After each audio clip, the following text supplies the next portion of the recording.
Hello dear students, कैसे हो आप सब। Welcome to MI chemistry classes. तो आज हम देखने वाले हैं स्ट्रक्चर ऑफ एटम का लेक्चर नंबर 2। ठीक है, सीधा देख लेते हैं कि लेक्चर नंबर 2 में हम क्या पढ़ने वाले हैं। तो ये टॉपिक्स हैं जो हमें आज के इस लेक्चर में कवर करने। ठीक, लेक्चर नंबर 1 में हमने देखा था डिस्कवरी ऑफ इलेक्ट्रॉन और कुछ इंट्रोडक्शन देखी थी। आज हम देखेंगे डिस्कवरी ऑफ प्रोटॉन। ठीक है, मैंने आपको बताया था कि एटम के बहुत सारे पार्टिकल्स होते हैं जिनको हम सब एटॉमिक पार्टिकल्स बोलते हैं, जिनमें 3 फंडामेंटल पार्टिकल्स होते हैं। पहला होता है इलेक्ट्रॉन, फिर प्रोटॉन, फिर न्यूट्रॉन। ठीक, तो हमें देखना था कि इलेक्ट्रॉन की डिस्कवरी कैसे हुई, वो हमने कल देख लिया था।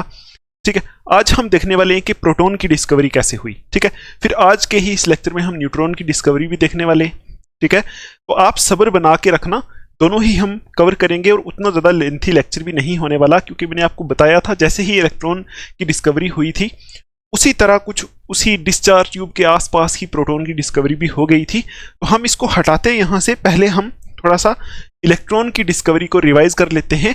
तो देखो, इलेक्ट्रॉन की डिस्कवरी को रिवाइज कैसे करेंगे, तो आपको मैं एक चीज़ बता देता हूँ पहले। वो आपको पता ही है कि इलेक्ट्रॉन की डिस्कवरी में क्या हुआ था। ये डिस्चार्ज ट्यूब का एक बहुत बड़ा रोल था। ठीक है, डिस्चार्ज ट्यूब, और आपको सब बताया था मैंने कल के लेक्चर में कि डिस्चार्ज ट्यूब क्या होती है। एक लंबी ग्लास की ट्यूब होती है। तो इलेक्ट्रॉन की डिस्कवरी कैसे हुई थी, एक गैस को यहाँ रखा था। ठीक है, इस गैस के ऊपर कुछ 10,000 वोल्ट का करंट दिया गया था। ठीक है, बैटरी से। ठीक, तो यहाँ से कुछ ऐसा हुआ था कि कैथोड से कुछ रेज निकल रही थी। ठीक है, वो जाके एनोड से पास होके यहाँ जाके इसके पीछे टकरा रही थी। तो यहाँ से पता चला था कि कैथोड इसको बोला था, इस इलेक्ट्रोड को कैथोड, इसको एनोड। यहाँ बोला था कि कैथोड से कुछ रेज निकल रही हैं। ठीक है, तो उन रेज की जब स्टडी हुई थी तो देखा गया था कि रेज जो हैं पार्टिकल्स की बनी हुई हैं। रेज जो हैं वो स्ट्रेट लाइन में ट्रेवल कर रही हैं, या फिर कुछ और प्रॉपर्टीज थी, जैसे रेज का नेगेटिव चार्ज है। तो उनकी स्टडी करके ये जो कैथोड रेज निकल रही हैं, जिन पार्टिकल से कैथोड रेज बनी थी उन्हीं पार्टिकल्स को बोल दिया था इलेक्ट्रॉन। ठीक है, ये हो गई थी इलेक्ट्रॉन की डिस्कवरी। अब देखो प्रोटॉन की डिस्कवरी कैसे हुई थी। मैंने आपको लास्ट लेक्चर में बताया भी था कि हुआ क्या था। जब इलेक्ट्रॉन की डिस्कवरी हुई तो उस टाइम और ज्यादा स्टडी करना स्टार्ट किया साइंटिस्ट ने इसी डिस्चार्ज ट्यूब को, मतलब डिस्चार्ज ट्यूब के बीच में गैस रख के इसको और स्टडी जब किया तो साइंटिस्ट ने क्या किया, जब इलेक्ट्रॉन की डिस्कवरी हुई थी तो साइंटिस्ट ने एनोड को परफोरेट कर दिया था। ठीक है, एनोड के बीच में होल्स कर दिए थे। जब इलेक्ट्रॉन की डिस्कवरी हुई थी तब एनोड के बीच में होल्स कर दिए थे, तो यहां से रेज जाके यहां टकरा रही थी, यहां होल से होके। ठीक, लेकिन जब उन्होंने और ज्यादा स्टडी करना स्टार्ट किया तो साइंटिस्ट ने क्या किया, साइंटिस्ट ने एनोड को एज इट इज रहने दिया, तो कैथोड को होल्स कर दिए, कैथोड के बीच में होल्स कर दिए। ठीक है, तो फिर साइंटिस्ट ने ये ऑब्जर्व किया कि कुछ रेज यहां से निकल के इन कैथोड से पास होके इस तरफ भी टकरा रही है। ठीक है, कैथोड वाली साइड भी कुछ रेज टकरा रही है। ठीक है, ऐसा कुछ हुआ। ठीक, तो फिर उन्होंने जब इन रेज की स्टडी की, उन्होंने देखा कि कुछ रेज एनोड वाली साइड से निकल रही हैं और कैथोड से पास होके कैथोड के पीछे जाके टकरा रही हैं।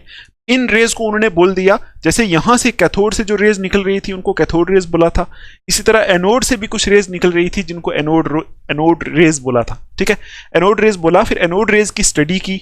ठीक है, एनोड रेज की स्टडी करके उन्होंने बोला कि कुछ ऐसी रेज जो एनोड की तरफ से जा रही हैं, आपको बाद में पता चलेगा जब हम डिटेल देखेंगे, अभी ये तो आउटलाइन है। ठीक है, डिटेल देखेंगे आपको समझ में आएगा कि क्या होता है। ठीक है, तो जब एनोड से कुछ रेज आ रही हैं तो उनको बोला कि ये एनोड रेज हैं। ठीक है, एनोड रेज की स्टडी की तो उन्होंने लास्ट पे ये बताया कि जैसे कैथोड रेज कुछ पार्टिकल से बनी हुई थी, इसी तरह एनोड रेज भी कुछ पार्टिकल से बनी हुई है। तो एनोड रेज जिन पार्टिकल से बनी हुई हैं उन पार्टिकल्स के बारे में स्टडी की तो उन्हीं पार्टिकल्स को प्रोटॉन बोल दिया था। ठीक है, तो ये जो है बीच में, अभी तो आपको सिर्फ जो मैंने आउटलाइन ही बताया है, बीच में अभी जब हम जाएंगे इसको एक एक पॉइंट करके डिटेल में स्टडी करेंगे तो आपको बहुत ज्यादा समझ में आएगा। ठीक है, बाकी एनोड रेज की क्या प्रॉपर्टीज थी, एनोड रेज गैस पे डिपेंड कर रही थी कि नहीं, एनोड रेज इलेक्ट्रोड्स पे डिपेंड कर रही थी कि नहीं कर रही थी, वो सारा कुछ आपको डिटेल में जब हम स्टडी करेंगे तब पता चलेगा। ठीक है, तो आपको बस इतना ध्यान में रखना है कि जैसे कैथोड रेज की स्टडी करके इलेक्ट्रॉन की डिस्कवरी हुई, इसी तरह फिर उसी डिस्चार्ज ट्यूब के अंदर एनोड रेज भी थी, एनोड रेज की स्टडी करके प्रोटॉन की डिस्कवरी हुई थी। ठीक है, तो अभी हम करते हैं स्टार्ट। तो आप अपनी नोटबुक के ऊपर टॉपिक डाल दो, ये वाला, ये डिस्कवर ऑफ न्यूट्रॉन लिखा है मैंने, लेकिन आपको ये लिखना नहीं है, आपको ये लिखना है डिस्कवर। देखो डिस्कवर लिख दिया है मैंने, डिस्कवर नहीं डिस्कवरी है, आपको लिख लेना है डिस्कवरी ऑफ प्रोटॉन। ठीक है, तो आप अपनी नोटबुक के ऊपर टॉपिक लिख लो, आज का टॉपिक डिस्कवरी ऑफ प्रोटॉन। ठीक है, तब तक मैं इसको यहां से हटा देता हूं, फिर हम चलते हैं आगे।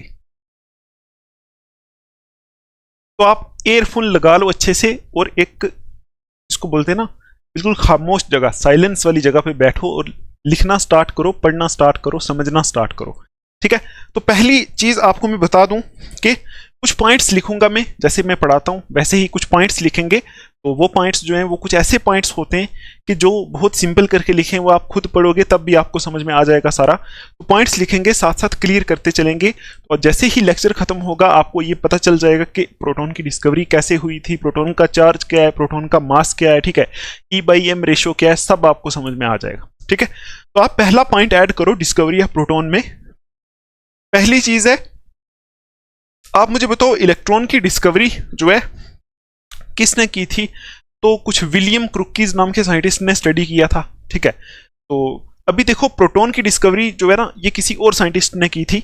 इसी डिस्चार्ज ट्यूब को, जो इलेक्ट्रॉन की डिस्कवरी में यूज हुई थी, इसी डिस्चार्ज ट्यूब को और ज्यादा स्टडी किया था एक और नाम का साइंटिस्ट है जिसको बोलते हैं गोल्डस्टीन। तो आप पहला पॉइंट यहां ऐड करोगे डिस्कवरी ऑफ प्रोटॉन में, लिखोगे Goldstein in 1886।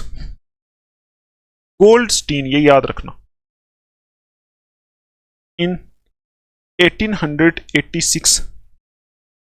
Goldstein in 1886 discovered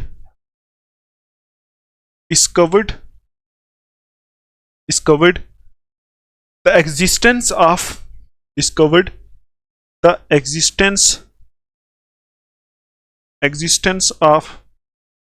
existence of a new type of rays, existence of a new type of rays in discharge tube।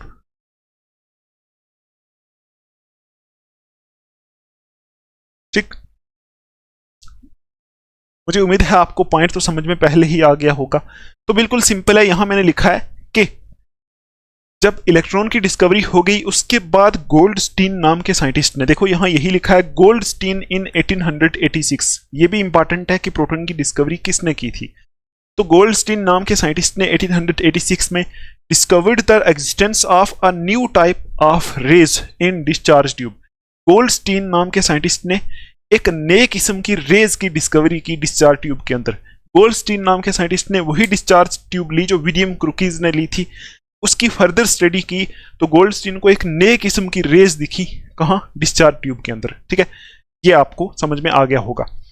ठीक, अब देखो दूसरा पॉइंट, आप ये देखो, ही used a perforated cathode in discharge tube. कैसे रेज दिखी उसको? तो यहां मैं लिख देता हूं, ही यूज्ड अ परफोरेटेड कैथोड। ठीक है, परफोरेटेड कैथोड इन डिस्चार्ज ट्यूब।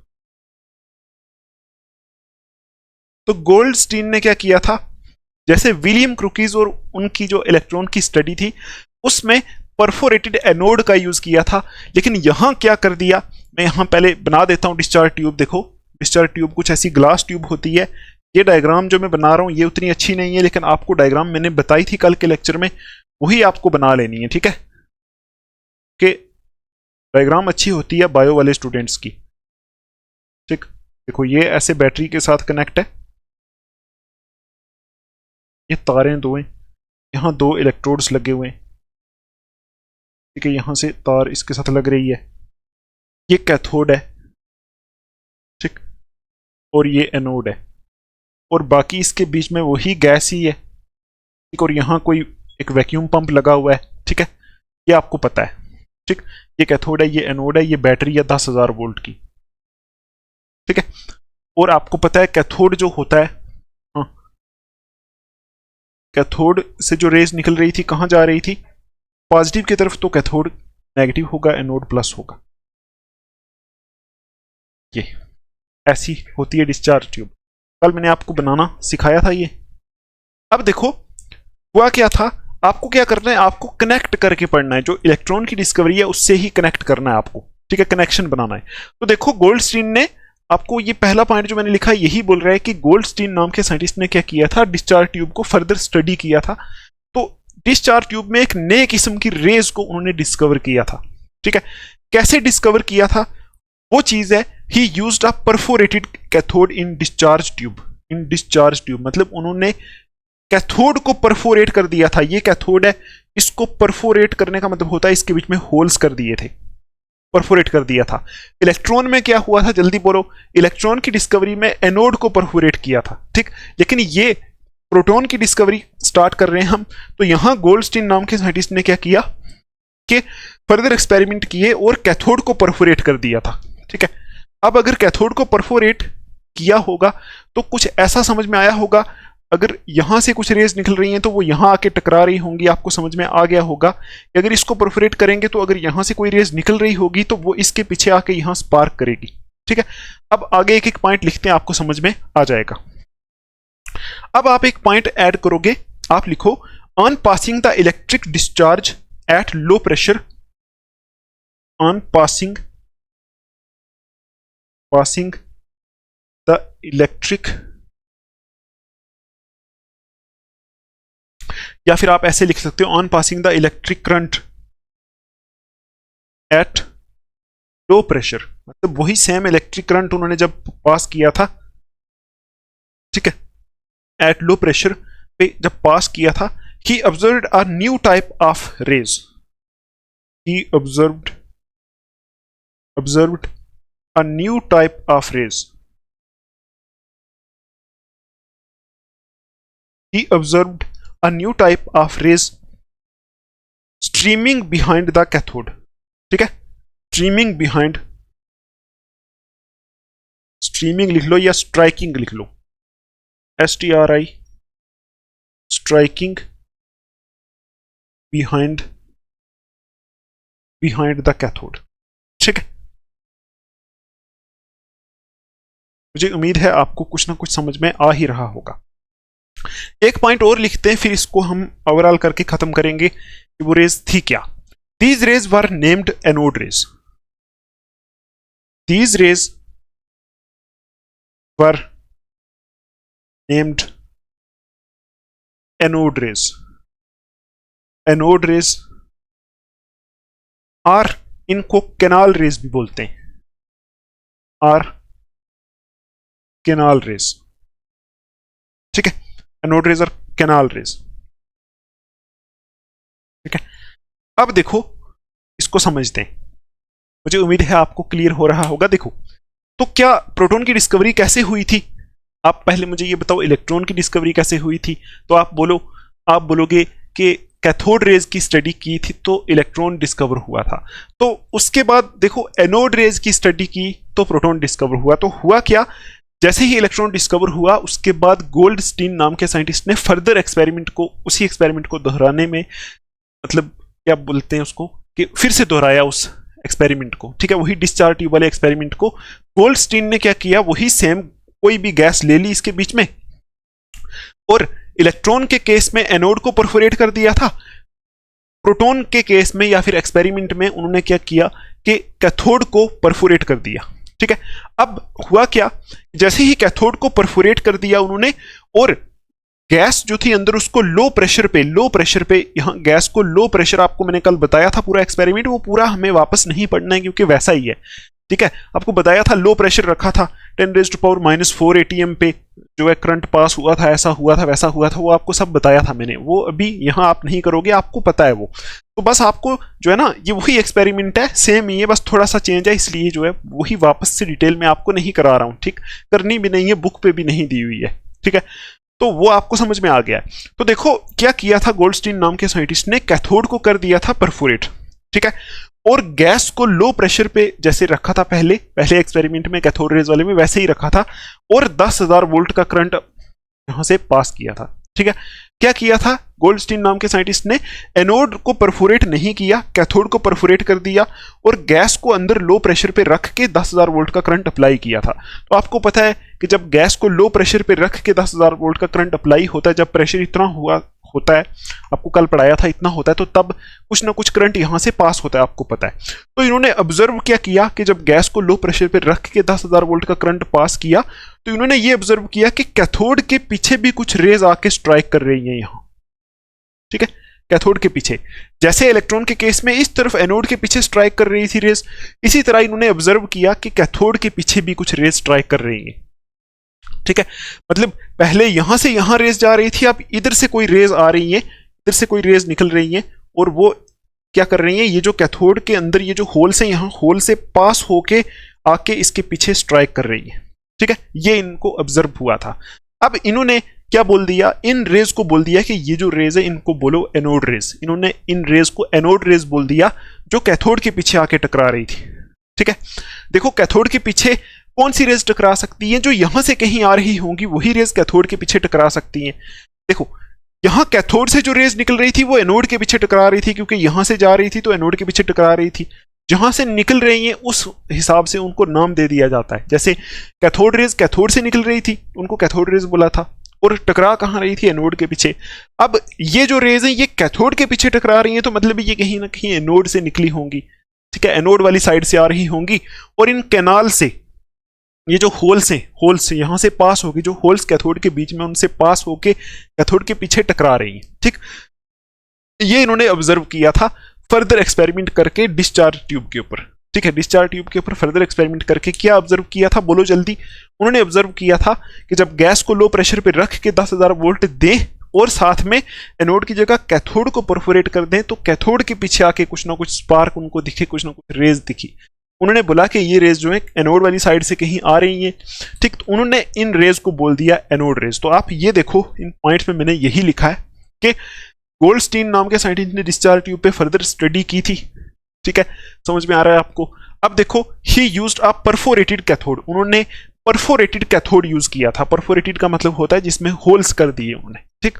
अब देखो on passing the electric current at low pressure, जब लो प्रेशर पे इलेक्ट्रिक करंट पास किया था बीच में गैस रख के, he observed a new type of rays, उन्होंने एक नए किस्म की रेज को ऑब्जर्व किया, स्ट्राइकिंग बिहाइंड द कैथोड, जो कैथोड के पीछे स्ट्राइक कर रही थी, जो मैंने आपको बताया कैथोड के पीछे ग्लास वाल पे स्ट्राइक कर रही थी वो रेज, उनको ऑब्जर्व किया, ठीक है। अब देखो these rays were named anode rays, इन रेज को एनोड रेज बोल दिया, या फिर इन रेज को उन्होंने कैनाल रेज भी बोला, कैनाल रेज, ठीक है। अब देखो कैनाल रेज क्यों बोला, कैनाल का मतलब होता है नाली, ठीक। तो अगर हम सपोज ये हमारे पास कैथोड है, ये हमारे पास अगर कैथोड है, तो इसके बीच में अगर मैं होल्स कर दूंगा तो ये छोटी छोटी कैनाल सी हो गई ना, यहाँ देखो यहां से होल, यहां से होल, यहां से होल, तो ये बीच में छोटी छोटी नालियां ही हो गई एक किस्म की। तो ये रेज इन नालियों से पास हो रही है, इसीलिए इन रेज को कैनाल रेज बोला है, ठीक है। आई होप आपको क्लियर हुआ होगा। अब देखो ये कैनाल्स तो यहां कैथोड रेज के केस में भी थी, ठीक।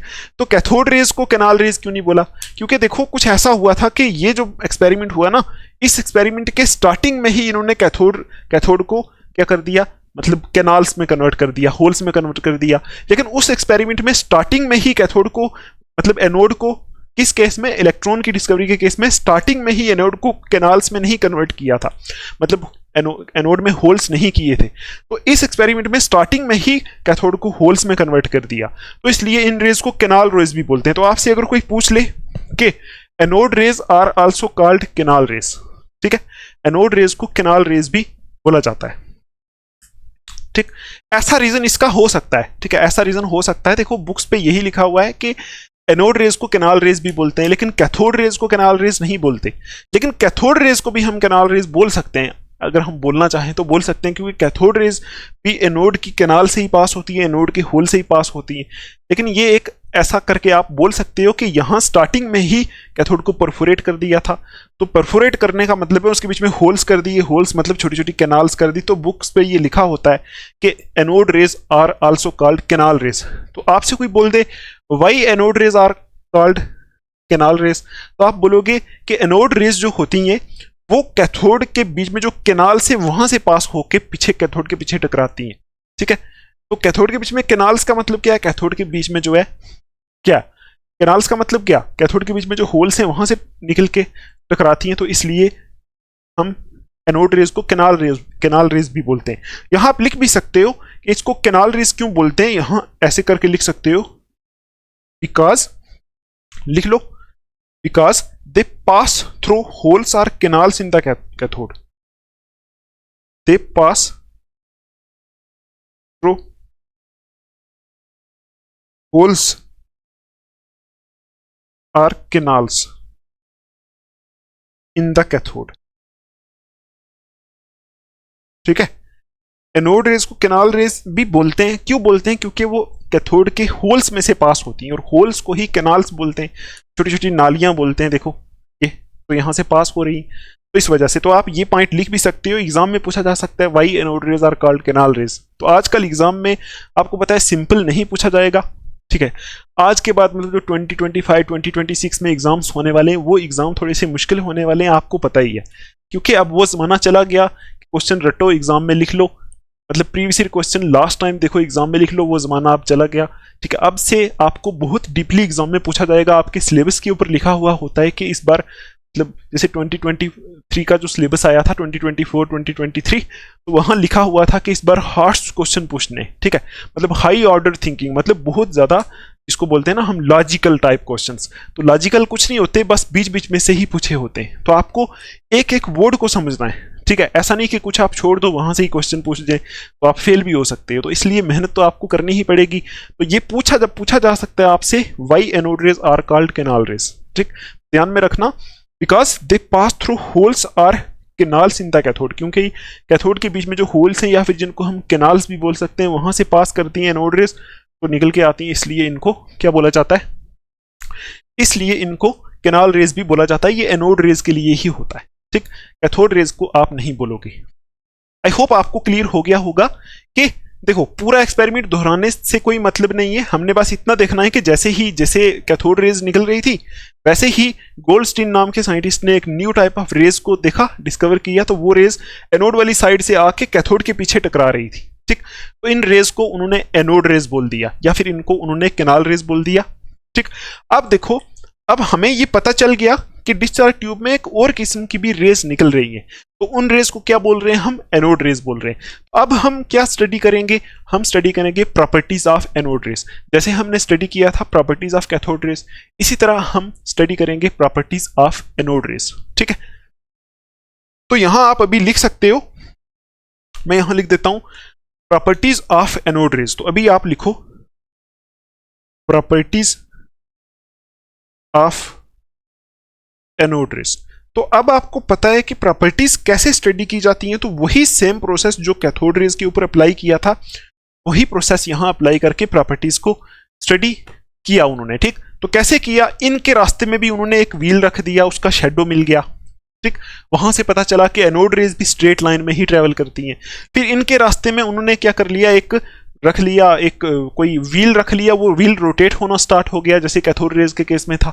वहां से पता चला कि ये एनोड रेज भी पार्टिकल्स की बनी हुई है।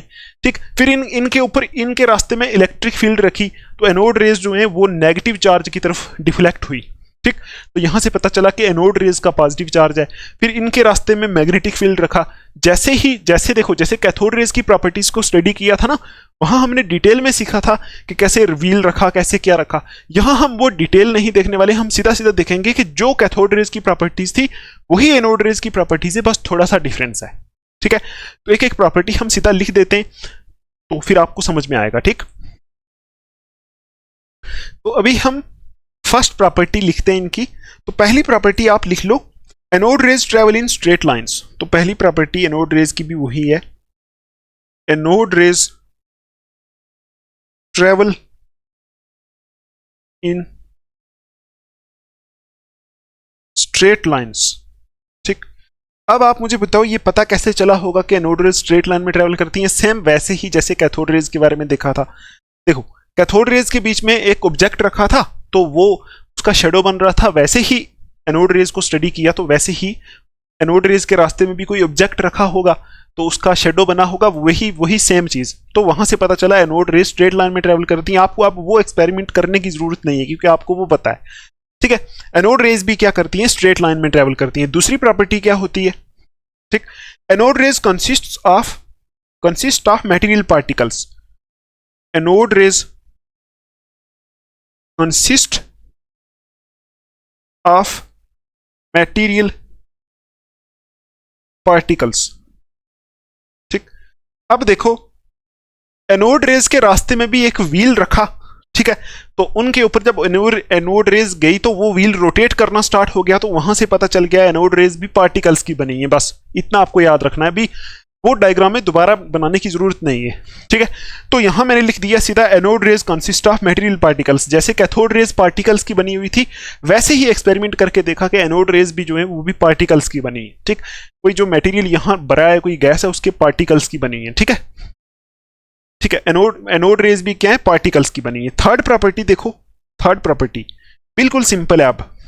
ठीक है, थर्ड प्रॉपर्टी आ गई, anode rays are deflected by, यहां लिख सकते हो anode rays are deflected, anode rays are deflected by electric field, electric field towards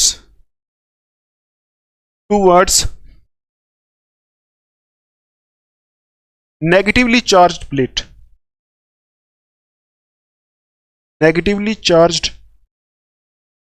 plate। ठीक है, this indicates that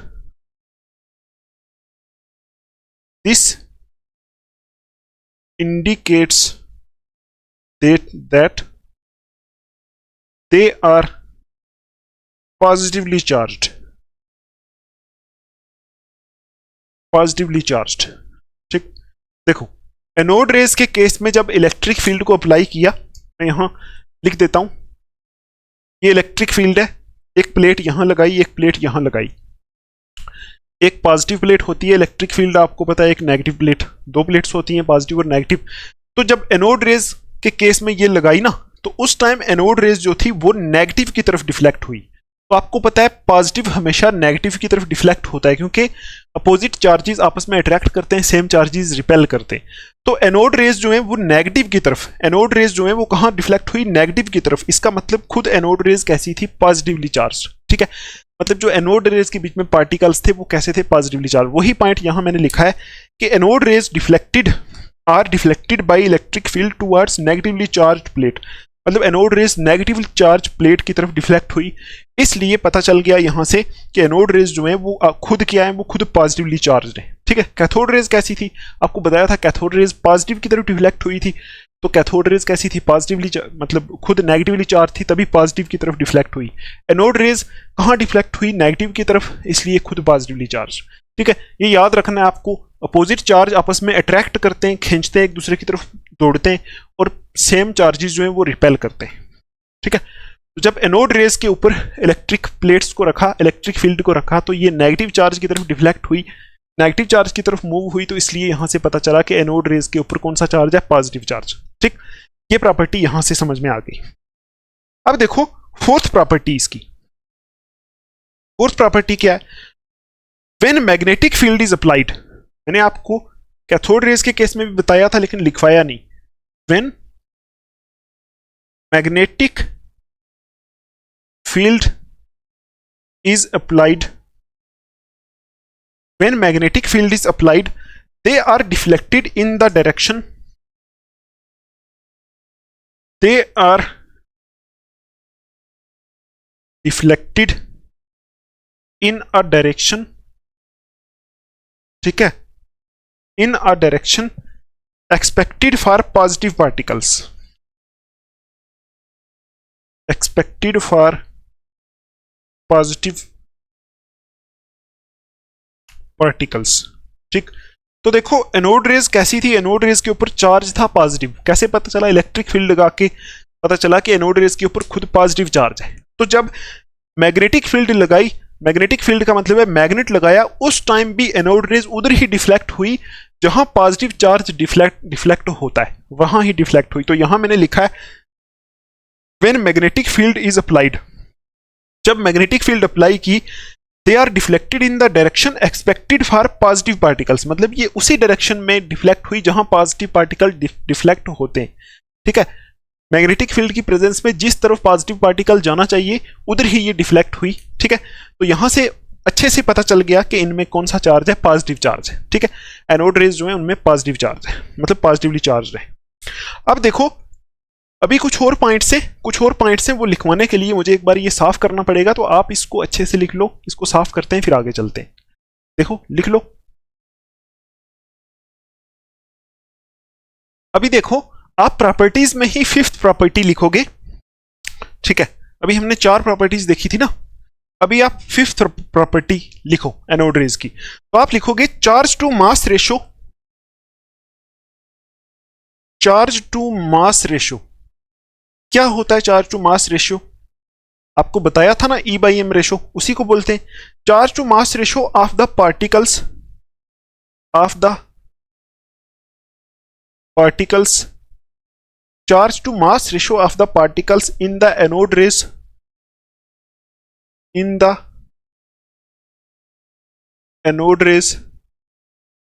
ठीक है, charge to mass ratio of the particles in the anode rays लिख लो। ठीक है, depends upon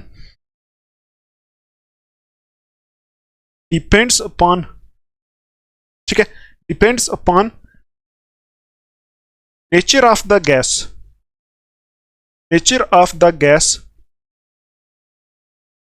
taken inside the discharge tube। ठीक है, ये पॉइंट आप लिखो। ठीक, अभी समझाऊंगा, टेंशन नहीं लेनी, बिल्कुल सिंपल है। एक पॉइंट और लिख लो इसी फिफ्थ पॉइंट के आगे, ऐसे डाल के लिख लो, आप एरो डाल के लिख लो, it was observed that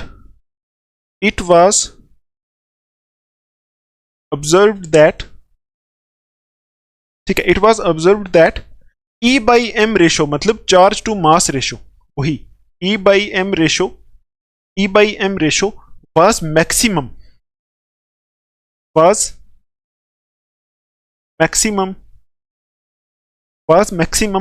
when hydrogen gas was taken in the discharge tube। when hydrogen gas was taken inside the discharge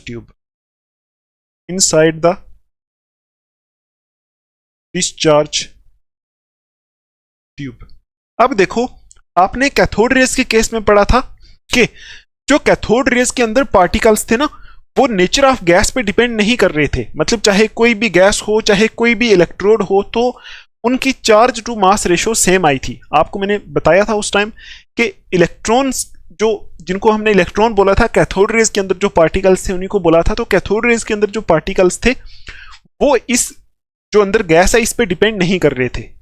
ठीक, मतलब गैस कौन सी है या फिर इलेक्ट्रोड्स ये कौन से, उन पे डिपेंड नहीं कर रहे थे। लेकिन इस एनोड रेज के केस में वो चीज नहीं है। तो यहां होता क्या है कि जब स्टडी किया गया तो एनोड रेज के अंदर जो पार्टिकल्स हैं वो डिपेंड कर रहे थे गैस के नेचर पे। ठीक है, वो देखो कैसे यहां लिखा है charge to mass ratio of particles in the anode rays, मतलब देखो फर्दर स्टडी जब की गई तो एनोड रेज के अंदर आपको अभी मैंने बताया कि एनोड रेज जो है वो किसकी बनी है, पार्टिकल्स की बनी है, जैसे कैथोड रेज पार्टिकल्स की बनी थी तो एनोड रेज भी पार्टिकल्स की बनी थी, सेम वैसे ही। तो पार्टिकल्स जो थे एनोड रेज के अंदर उनकी चार्ज टू मास रेशो जो है depends upon nature of gas taken inside the discharge tube. वो किस पे डिपेंड कर रही थी, ये जो डिस्चार्ज ट्यूब के अंदर जो गैस ली है इस पे डिपेंड कर रही थी उनकी चार्ज टू मास रेशो, मतलब ई बाई एम रेशो जो है एनोड रेज की वो किस पे डिपेंड कर रही थी, जो अंदर गैस है इस पे डिपेंड कर रही थी। मतलब जब हम गैस चेंज कर रहे थे, जैसे ऑक्सीजन से चेंज किया नाइट्रोजन, फिर वहां से हाइड्रोजन, फिर वहां से हीलियम को जब गैस चेंज कर रहे थे यहाँ, तो चार्ज टू मास रेशो भी एनोड रेज की चेंज हो रही थी। ठीक है, एनोड रेज की चार्ज टू मास रेशो मतलब जो एनोड रेज के अंदर जो पार्टिकल्स थे उनकी चार्ज टू मास रेशो जो है वो गैस के ऊपर डिपेंड कर रही थी, जो गैस डिस्चार्ज ट्यूब के अंदर ली थी उस पर डिपेंड कर रही थी। लेकिन कैथोड रेज में ऐसा नहीं था। कैथोड रेज में जो पार्टिकल्स की ई बाई एम रेशो थी वो किस पे डिपेंड कर रही थी, वो किसी पे डिपेंड नहीं कर रही थी, चाहे गैस जो मर्जी लो, इलेक्ट्रोड जैसे मर्जी लो, ठीक है, वो डिपेंड नहीं कर रही थी। लेकिन एनोड रेज के केस में क्या था, एनोड रेज के अंदर जो पार्टिकल्स होते हैं उनकी ई बाई एम रेशो इसके अंदर जो गैस है इस पे डिपेंड कर रही थी। ठीक है, और ये जो ई बाई एम रेशो है ये मैक्सिमम कब आई, जब ये गैस अंदर जो ली वो हाइड्रोजन ली, ठीक है। तो यहां मैंने पॉइंट में लिख दिया है, it was observed that E/m ratio was maximum when hydrogen gas was taken inside the discharge tube. जब हाइड्रोजन गैस को अंदर लिया, कहां लिया, डिस्चार्ज ट्यूब के अंदर जब लिया और एक्सपेरिमेंट किए, उस टाइम E/m रेशियो जो है वो क्या आई, मैक्सिमम आई, ठीक। मुझे उम्मीद है आपको इतना समझ में आया होगा। अब देखो E/m रेशियो मैक्सिमम का मतलब क्या है, ठीक। E/m रेशियो मैक्सिमम का मतलब क्या है उसको मैं यहां लिखता हूं, फिर आपको समझाता हूं। इसके बाद आप यहां ऐसे ही एरो डाल के लिख लो, this indicated that, this indicated that positive particles formed from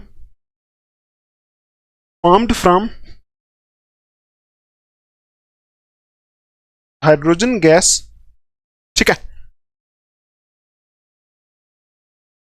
was lightest, ठीक है। और एक लास्ट पॉइंट लिख लो, these lightest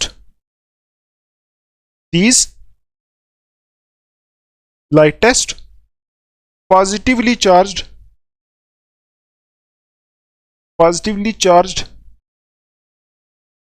particles were named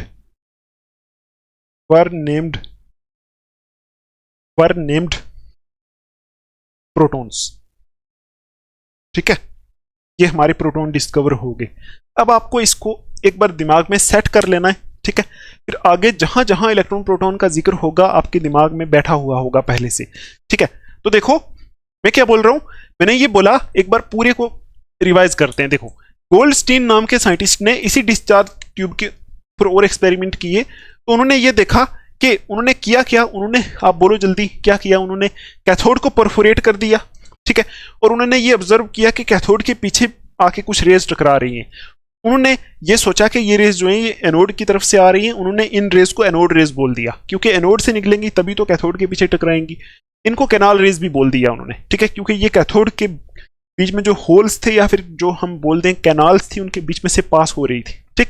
फिर देखो अगर एनोड रेज आ गई तो जैसे कैथोड रेज जब पता चल गया था तो कैथोड रेज की स्टडी की थी, प्रॉपर्टी स्टडी की थी, इसी तरह एनोड रेज की प्रॉपर्टीज को भी स्टडी किया गया। तो स्टडी कैसे किया गया, वैसे ही बीच में रखा, वही व्हील रखा, कभी शेडो आया, कभी व्हील रोटेट हुआ, कभी इलेक्ट्रिसिटी अप्लाई करके देखा, कभी मैग्नेटिक फील्ड अप्लाई करके देखा, प्रॉपर्टीज स्टडी की। तो प्रॉपर्टीज क्या आई कि एनोड रेज जो है वो कैसी है, वो स्ट्रेट लाइन में ट्रेवल करती हैं, वो भी पार्टिकल्स की बनी है, और वो जो पार्टिकल्स एनोड रेज के अंदर हैं उनका चार्ज खुद पॉजिटिव है। ये प्रॉपर्टी भी यहां से स्टडी की, क्योंकि जब इलेक्ट्रिसिटी अप्लाई की तो एनोड रेज नेगेटिव की तरफ डिफ्लेक्ट हुई, लेकिन कैथोड पॉजिटिव की तरफ डिफ्लेक्ट हुई थी, मतलब कैथोड रेज नेगेटिव थी, ठीक, खुद नेगेटिव थी। तो ये एनोड रेज नेगेटिव की तरफ डिफ्लेक्ट हुई, मतलब खुद पॉजिटिव है। मैग्नेटिक फील्ड लगा के भी देखा तो वहां से पता चला कि जो एनोड रेज है वो क्या है, वो खुद पॉजिटिवली चार्ज है, इतना पता चला, ठीक है। ये 4 प्रॉपर्टीज जो है आप लिख सकते हो। फिफ्थ, उसके बाद देखो जब मैंने आपको कैथोड रेज पढ़ाया था तो मैंने वहां भी आपको E/m रेशियो के बारे में बताया था कि इलेक्ट्रॉन की E/m रेशियो स्टडी की गई, ठीक है, चार्ज टू मास रेशियो, ठीक है।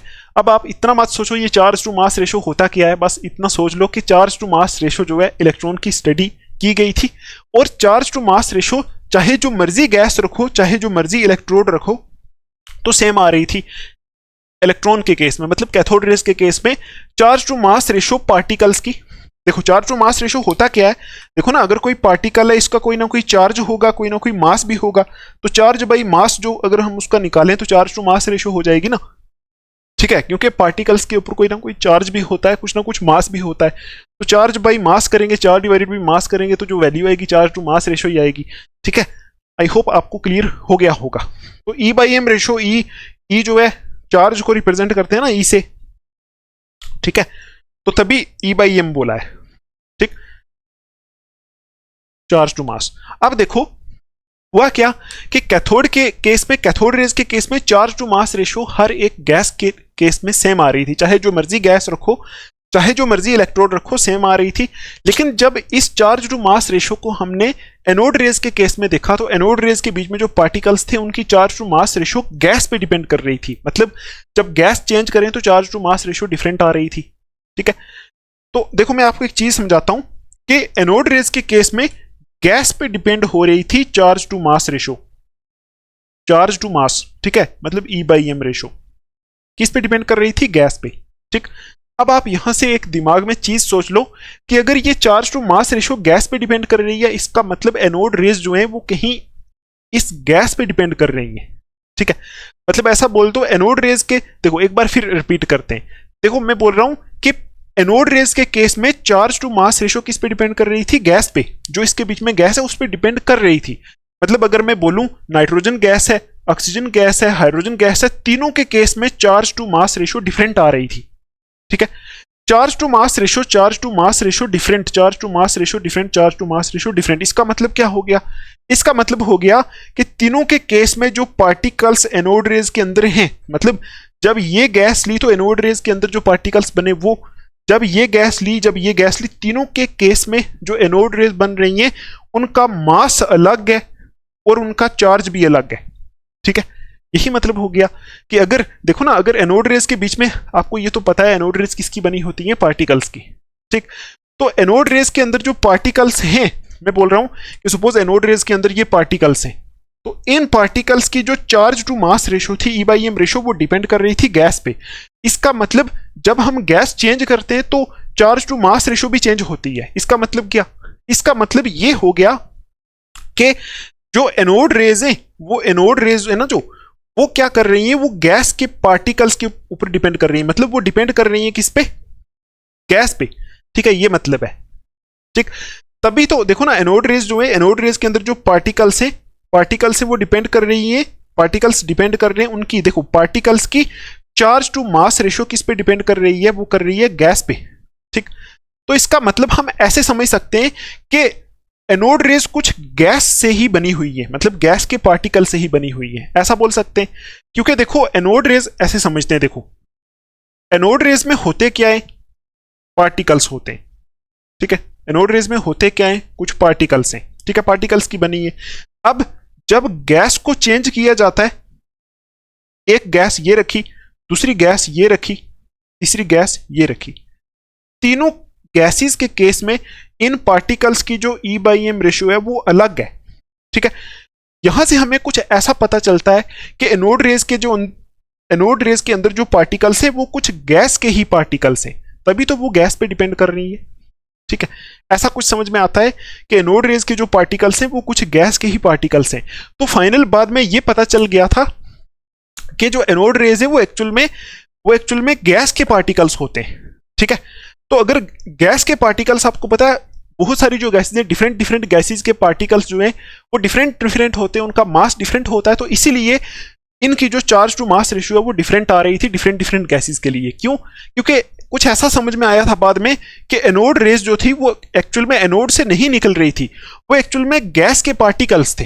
ठीक है, मतलब गैस जो थी वो यहाँ आयोनाइज हो रही थी, गैस पॉजिटिवली चार्ज पार्टिकल्स में ब्रेक हो रही थी इलेक्ट्रिसिटी पास करने से। तो एनोड रेज एक्चुअल में गैस के पार्टिकल्स थे, मतलब गैस के पार्टिकल्स थे। ठीक है, तो गैस के पार्टिकल्स थे तभी उनकी E/m रेशो, उनके पार्टिकल्स की E/m रेशो डिफरेंट गैसेस के लिए डिफरेंट आ रही थी। क्योंकि अगर वो गैस के पार्टिकल्स थे तो एक गैस के पार्टिकल्स अलग होते हैं, दूसरे के अलग, तीसरे के अलग, मतलब डिफरेंट गैसेस के जो पार्टिकल्स होते हैं उनका मास और चार्ज डिफरेंट होता है। तो एनोड रेज जो है वो डिपेंड कर रही थी किस पे? गैस पे। तो कुछ ऐसा समझ में आया था कि एनोड रेज एक्चुअल में एनोड से निकली नहीं रही थी, वो एक्चुअल में गैस के ही पार्टिकल्स थे। ठीक है, ठीक है, जब इलेक्ट्रिसिटी पास की गई थी गैस में से तो गैस जो है आयोनाइज हो गई थी, मतलब पॉजिटिवली चार्ज और नेगेटिवली चार्ज में कन्वर्ट हो गई थी। तो गैस के जो पॉजिटिवली चार्ज पार्टिकल्स थे वही एक्चुअल में एनोड रेज थी। कुछ ऐसा समझ में आया था बाद में, आपको ज्यादा टेंशन नहीं लेनी है, आप बस यहां से समझो। ठीक, अगर आपको यहां से नहीं समझ में आया ना, कोई टेंशन नहीं। अगर देखो कोई प्रॉब्लम आ रही है तो टेलीग्राम ग्रुप बनाए, वहां आप मेरे से पूछ सकते हो, कोई भी डाउट हो पूछ सकते हो। आपको यहां मुश्किल नहीं करना है, चीजों को आसान करना है। क्या बोलोगे? आप बोलोगे इलेक्ट्रॉन के केस में, कैथोड रेज के केस में E/m रेशो हर एक गैस के लिए क्या थी? सेम थी। जो मर्जी गैस लो, जो मर्जी इलेक्ट्रोड लो, उस पर डिपेंड नहीं कर रही थी E/m रेशो। लेकिन एनोड रेज के केस में क्या हुआ? एनोड रेज के अंदर जो पार्टिकल्स थे वो पार्टिकल्स जो है उनकी E/m रेशो, उनकी charge to mass ratio gas पे डिपेंड कर रही थी। डिफरेंट डिफरेंट गैसेस के लिए डिफरेंट डिफरेंट थी। ठीक है, इतना समझ में आ गया आपको। अब इसका मतलब ये निकल सकता है कि अगर वो उनके पार्टिकल्स की charge to mass ratio gas पे डिपेंड कर रही है, इसका मतलब वो एक्चुअल में जो एनोड रेज थे वो गैस के ही पार्टिकल्स थे। तभी तो गैस के, देखो ना, गैस डिफरेंट डिफरेंट गैसेस के जो पार्टिकल्स होते हैं उनका डिफरेंट डिफरेंट मास होता है, उनकी different different charge to mass ratio होती है। मतलब different different charge, different different mass होता है डिफरेंट गैसेस का। किसी का मास ज्यादा होता है, किसी का मास कम होता है। ठीक है, डिफरेंट डिफरेंट होता है। तो एनोड रेज के केस में जो पार्टिकल्स थे उनकी charge to mass ratio gas पे डिपेंड कर रही थी। तो यहां से कुछ ऐसा समझ में आ रहा था कि एनोड रेज एक्चुअल में यहाँ एनोड से निकल ही नहीं रही है, वो इस गैस जो बीच में रखी है गैस के ही पार्टिकल्स हैं। आपको ज्यादा नहीं समझना है भी, देखो ज्यादा कंप्लेक्स नहीं करना है चीजों को। तो आप ये लाइन पढ़ो एज इट इज, जैसा मैंने लिखा है ऐसा समझ लो, बहुत है आपके लिए। प्रॉब्लम अगर आपको आई तो आप टेलीग्राम पे पूछ सकते हो। देखो यहां लिखा है मैंने, charge to mass ratio of the particles in the anode rays depends upon nature of the gas taken inside the discharge tube. अब तो आपको ये समझ में आ गया होगा कि एनोड रेज के अंदर जो पार्टिकल्स थे उनकी charge to mass ratio depend कर रही थी गैस के ऊपर। जो गैस यहां ट्यूब के अंदर ली हुई है उस गैस के ऊपर charge to mass ratio depend कर रही थी। अब देखो, इट वाज ऑब्जर्व्ड दैट, ठीक, ये ऑब्जर्व किया गया कि E/m रेशो मतलब charge to mass ratio was maximum when hydrogen gas was taken inside the discharge tube. मतलब डिफरेंट गैसेस लेके चार्ज टू मास रेशो निकालना स्टार्ट किया, डिफरेंट गैसेस लेके charge to mass ratio different आई। लेकिन जब यहां अंदर इस डिस्चार्ज ट्यूब के अंदर जब हाइड्रोजन गैस को लिया, जब हाइड्रोजन गैस को लिया उस time charge to mass ratio जो आई वो आई मैक्सिमम। ठीक है, वो आई मैक्सिमम। ठीक, तो यहां से हमें यह समझ में आता है कि अगर charge to mass ratio maximum में, तो इसका मतलब क्या, इसका मतलब है कि जो पार्टिकल्स बन रहे हैं, यहां से जो पार्टिकल्स बन रहे हैं हाइड्रोजन से, वो लाइटेस्ट है, लाइटेस्ट है। ठीक है, लाइटेस्ट का मतलब होता है सबसे ज्यादा हल्के, सबसे हल्के। ठीक है, तो देखो कैसे, ये कैसे हो सकता है। तो आप ये देखो, यहां मास जो है ना, ये इनवर्स रिलेशन में चार्ज टू मास की जो रेशो आई ना, वो अगर मैक्सिमम आई तो अब देखो मैक्सिमम के इनवर्स रिलेशन में मास है। तो अगर ये रेशो मैक्सिमम आएगी तो मास मिनिमम होगा। ठीक है, मास कम से कम होगा। ठीक है, आपको समझ में आया। तो हाइड्रोजन के केस में क्या हुआ था, हाइड्रोजन के केस में आपको समझ में आ रहा है कि यहां जो पार्टिकल्स थे एनोड रेज के अंदर, उनकी charge to mass ratio gas पे डिपेंड कर रही थी। तो बहुत सारी गैसेस लेके चार्ज टू मास रेशो निकाली गई। लेकिन जब हाइड्रोजन गैस यहां अंदर ली, उस टाइम जो पार्टिकल्स बने, उस टाइम जो एनोड रेज बनी, तो वहां से जब चार्ज टू मास रेशो निकाली गई तो वो charge to mass ratio hydrogen के केस में सबसे ज्यादा आई। तो इसका मतलब हो गया, अगर चार्ज टू मास रेशो ज्यादा है मैक्सिमम में, तो आप देखो ये मैक्सिमम और चार्ज टू मास जो है, ये इसका जो मास है, देखो ये जो मास है और ये जो मैक्सिमम में, ये आपस में इनवर्स रिलेशन में, देखो ना, ये मास है ना, ये देखो C/m में चार्ज टू मास, तो इज इक्वल टू मैक्सिमम में। ठीक, तो अब आप मुझे बताओ, ये चार्ज और मैक्सिमम आपस में डायरेक्ट रिलेशन में, और ये चार्ज बाई मास जो है ना, इसका मास और मैक्सिमम आपस में इनवर्स रिलेशन में। तो इनवर्स रिलेशन का मतलब होता है कि देखो, इसको मैं इस C/m को मैं ऐसे भी तो लिख सकता हूँ 1/m इंटू C, ऐसे भी लिख सकता हूँ 1/m इंटू C लिख सकता हूँ, मतलब C/m ही हो जाएगा। तो 1/m इंटू C लिखेंगे तो इस 1/m को अलग से भी लिख सकते हैं, 1/m is equal to maximum. ठीक है, 1/m मैक्सिमम का मतलब है देखो ऐसे, 1/m is equal to maximum, ऐसा भी तो लिखा जा सकता है। देखो 1/, उम्मीद है आपको क्लियर हो रहा होगा। चार्ज टू मास रेशो ये है ना, चार्ज टू मास रेशो ये आई थी मैक्सिमम। अब आप यहां से सीधा समझ लो, ये चार्ज और मैक्सिमम आपस में डायरेक्ट रिलेशन में, और मास और मैक्सिमम आपस में इनवर्स रिलेशन में। मतलब अगर चार्ज बाई मास रेशो यहां से मैक्सिमम आती है, बहुत ज्यादा आती है, तो इनवर्स रिलेशन का मतलब होता है अगर ये ज्यादा है तो मास कम होगा। ठीक, तो अगर charge by mass ratio maximum आई तो इसका मतलब वो जो पार्टिकल है उनका मास क्या होगा, मिनिमम होगा। ठीक है, तो बस यही आपको समझना है। अगर नहीं समझ में आता आप मेरे से पूछ लेना कि जब गैस हाइड्रोजन ली यहां ट्यूब के अंदर, उस time charge to mass ratio निकाली तो वो आई मैक्सिमम।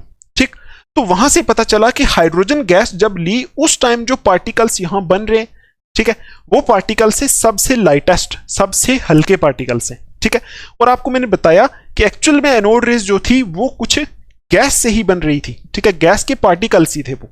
ठीक, जब हम करंट को अप्लाई कर रहे थे गैस पे, गैस आयोनाइज हो रही थी, मतलब पॉजिटिवली चार्ज और नेगेटिवली चार्ज पार्टिकल्स में ब्रेक हो रही थी। ठीक है, गैस, ठीक, तो गैस के पार्टिकल्स ही थे, गैस के पॉजिटिवली चार्ज पार्टिकल्स ही थे जो एनोड रेज बना रहे थे। ठीक, तो जब हाइड्रोजन गैस को यहां लिया उस टाइम हाइड्रोजन से जो पार्टिकल्स बने उनकी चार्ज टू मास रेशो क्या आ रही थी, मैक्सिमम। तो अगर charge to mass ratio maximum में तो इसका मतलब पार्टिकल्स बहुत हल्के, बहुत हल्के। ठीक है, मैंने आपको यहां से भी बताया। तो अब देखो यहां से it was observe that E by M ratio was maximum when hydrogen gas was taken inside the discharge tube. मतलब जब हाइड्रोजन गैस डिस्चार्ज ट्यूब के अंदर ली तब चार्ज टू मास रेशियो क्या आ रही थी, मैक्सिमम आ रही थी। ठीक, अब देखो this indicated that positive particles formed from hydrogen gas was lightest. मतलब यहां से ये पता चला क्योंकि हाइड्रोजन के केस में charge to mass ratio maximum आ रही थी, तो अगर charge to mass ratio maximum है मतलब मास बहुत कम होगा, मास मिनिमम होगा। तो यहां से मैंने लिखा है अगर charge to mass ratio maximum आ रही थी हाइड्रोजन गैस के लिए, दिस इंडिकेटेड, यहां से पता चला कि जो हाइड्रोजन गैस के केस में पॉजिटिवली चार्ज पार्टिकल्स बन रहे हैं जिनसे एनोड रेज बन रही हैं वो लाइटेस्ट है। तो वही यहां लिखा है this indicated that positive particles formed from hydrogen gas was lightest. ठीक है, यहां से ये पता चला कि जब हाइड्रोजन गैस को अंदर लिया उस टाइम जो पार्टिकल्स बन रहे हैं, मतलब उस टाइम जो एनोड रेज बन रही हैं, एनोड रेज के बीच में जो पार्टिकल्स हैं वो सबसे हल्के। ठीक, तो हाइड्रोजन गैस के केस में बोलो जल्दी क्या हुआ, हाइड्रोजन गैस ली उस time E by M ratio check की तो वो मैक्सिमम आई। तो यहां से पता चला हाइड्रोजन गैस के केस में यहां जो पार्टिकल्स बन रहे हैं वो सबसे लाइटेस्ट है। अब देखो वही जो हाइड्रोजन गैस के केस में लाइटेस्ट पार्टिकल्स बने उन्हीं पार्टिकल्स को प्रोटॉन्स बोल दिया। ठीक है, आगे जाके इसी चैप्टर में मैं आपको समझाऊंगा कि हाइड्रोजन कैसे प्रोटॉन होता है। ठीक, आपको समझ में आएगा, कल या परसों के लेक्चर में आपको समझ में आ जाएगा। अभी आप टेंशन नहीं लेना, आप बस इतना याद रखो कि अगर हमें इलेक्ट्रॉन प्रोटॉन की स्टडी करनी है, आपको इलेक्ट्रॉन की डिस्कवरी समझ में आई तो वहां ई बाई एम रेशो निकाली थी हमने। ठीक है, तो इसी तरह ई बाई एम रेशो हमने यहां भी निकाली, लेकिन ई बाई एम रेशो गैस पे डिपेंड कर रही थी। इसका मतलब हो गया कि गैस के पार्टिकल्स जो है वही एनोड रेज बना रहे हैं। ठीक है, तो डिफरेंट डिफरेंट गैसेस के पार्टिकल्स का साइज डिफरेंट डिफरेंट होता है, तो इस वजह से डिफरेंट डिफरेंट गैसेस के लिए ई बाई एम रेशो भी डिफरेंट डिफरेंट आ रही थी। जब अंदर गैस हाइड्रोजन रखी उस time E by M ratio maximum आ रही थी पार्टिकल्स की, क्योंकि हाइड्रोजन गैस रखो चाहे जो भी गैस रखो पार्टिकल्स तो यहां बन रहे हैं, तभी उन पार्टिकल्स से यहां एनोड रेज बन रही हैं। ठीक है, क्योंकि एनोड रेज पार्टिकल्स की बनी हुई है। ठीक, तो अब यहां हमने लिख दिया है कि जब हाइड्रोजन गैस को रखा उस टाइम जो पार्टिकल्स एनोड रेज के अंदर थे उनकी ई बाई एम रेशो थी मैक्सिमम। तो यहां से यह पता चलता है कि वो पार्टिकल्स हाइड्रोजन गैस के केस में सबसे हल्के थे, सबसे हल्के पार्टिकल्स एनोड रेज के अंदर हाइड्रोजन गैस के केस में थे। ठीक, उन्हीं सबसे छोटे पार्टिकल्स को बोल दिया था प्रोटॉन्स। ठीक है, तो यहां लिखा है these lightest positively charge particles were named protons. वही सबसे हल्के पार्टिकल्स जो कब बने थे, जब हाइड्रोजन गैस को डिस्चार्ज ट्यूब में रखा था उस टाइम जो एनोड रेज निकली, एनोड रेज के बीच में जो उस टाइम हल्के पार्टिकल्स थे वही उन्हीं हल्के पार्टिकल्स को उन्होंने साइंटिस्ट ने नाम दे दिया प्रोटॉन्स। ठीक है, मुझे उम्मीद है आपको समझ में आया होगा। ठीक है, देखो इलेक्ट्रॉन की डिस्कवरी थोड़ी सी अलग थी, लेकिन ये थोड़ी सी अलग है लेकिन मैक्सिमम सेम है। ठीक, तो आप क्या बोलोगे, आप बोलोगे इलेक्ट्रॉन के केस में कैथोड से जो पार्टिकल्स निकल रहे थे वो गैस पे डिपेंड नहीं कर रहे थे, तो वो कैथोड से निकल रहे थे सीधा उनको इलेक्ट्रॉन बोल दिया था। लेकिन कैथोड के केस में जहां जो पार्टिकल्स बन रहे थे वो गैस पे डिपेंड कर रहे थे, तो यहां कौन सी गैस के केस में पार्टिकल्स को प्रोटॉन बोलते हैं, जब यहां हाइड्रोजन गैस को रखते उस टाइम जो पार्टिकल्स बनते। ठीक है, जब कैथोड मतलब जब इस डिस्चार्ज ट्यूब के अंदर हाइड्रोजन गैस को रख के 10,000 वोल्ट का करंट अप्लाई करते उस टाइम जो एनोड रेज बनती हैं उन एनोड रेज के बीच में जो पार्टिकल्स हैं उनको प्रोटॉन बोला जाता है। ठीक है, ये आपको ध्यान में रखना है। ठीक, क्या ध्यान में रखना है कि अगर हम कैथोड रेज और इलेक्ट्रॉन की बात करें, चाहे जो मर्जी गैस यहां रख लो, पार्टिकल्स जो बन रहे हैं कैथोड रेज के अंदर, ठीक है, जो पार्टिकल्स हैं कैथोड रेज के अंदर उनको इलेक्ट्रॉन बोलते हैं। लेकिन प्रोटॉन्स किसको बोलते हैं, जब डिस्चार्ज ट्यूब के अंदर हाइड्रोजन गैस रखते हैं। ठीक है, जब हाइड्रोजन गैस रखते हैं उस टाइम जो पार्टिकल्स बनते हैं एनोड रेज के अंदर उन्हीं को हम प्रोटॉन्स बोलते हैं। बाकी किसी गैस के केस में हम प्रोटॉन नहीं बोलते हैं। ठीक, ये आपको ध्यान में रखना है। तो आप बोलोगे कि हाइड्रोजन गैस के केस में e by M ratio maximum आई थी, इसका मतलब हाइड्रोजन गैस जब ली उस टाइम पार्टिकल्स जो है वो बहुत हल्के बने, तो यहाँ हल्के पार्टिकल्स बने, एनोड रेज के अंदर पार्टिकल्स हल्के थे, तो उन्हीं पार्टिकल्स को हमने बोल दिया प्रोटॉन्स। ठीक, अब हम ये स्टडी करते हैं कि जो ई बाई एम रेशो आई कितनी थी, प्रोटॉन के ऊपर चार्ज कितना होता है। देखो प्रोटॉन समझ में आ गया आपको, प्रोटॉन कहां से निकला, तो प्रोटॉन एनोड रेज से ही निकला है। और किस केस में एनोड रेज, हाइड्रोजन गैस जब ली उस टाइम जो एनोड रेज बनी, तो उस टाइम उन एनोड रेज के अंदर जो पार्टिकल्स थे उन्हीं को ही प्रोटॉन बोल दिया। ठीक, अब देखो प्रोटॉन तो बोल दिया, अब प्रोटॉन के अपने कैरेक्टरिस्टिक्स होंगे।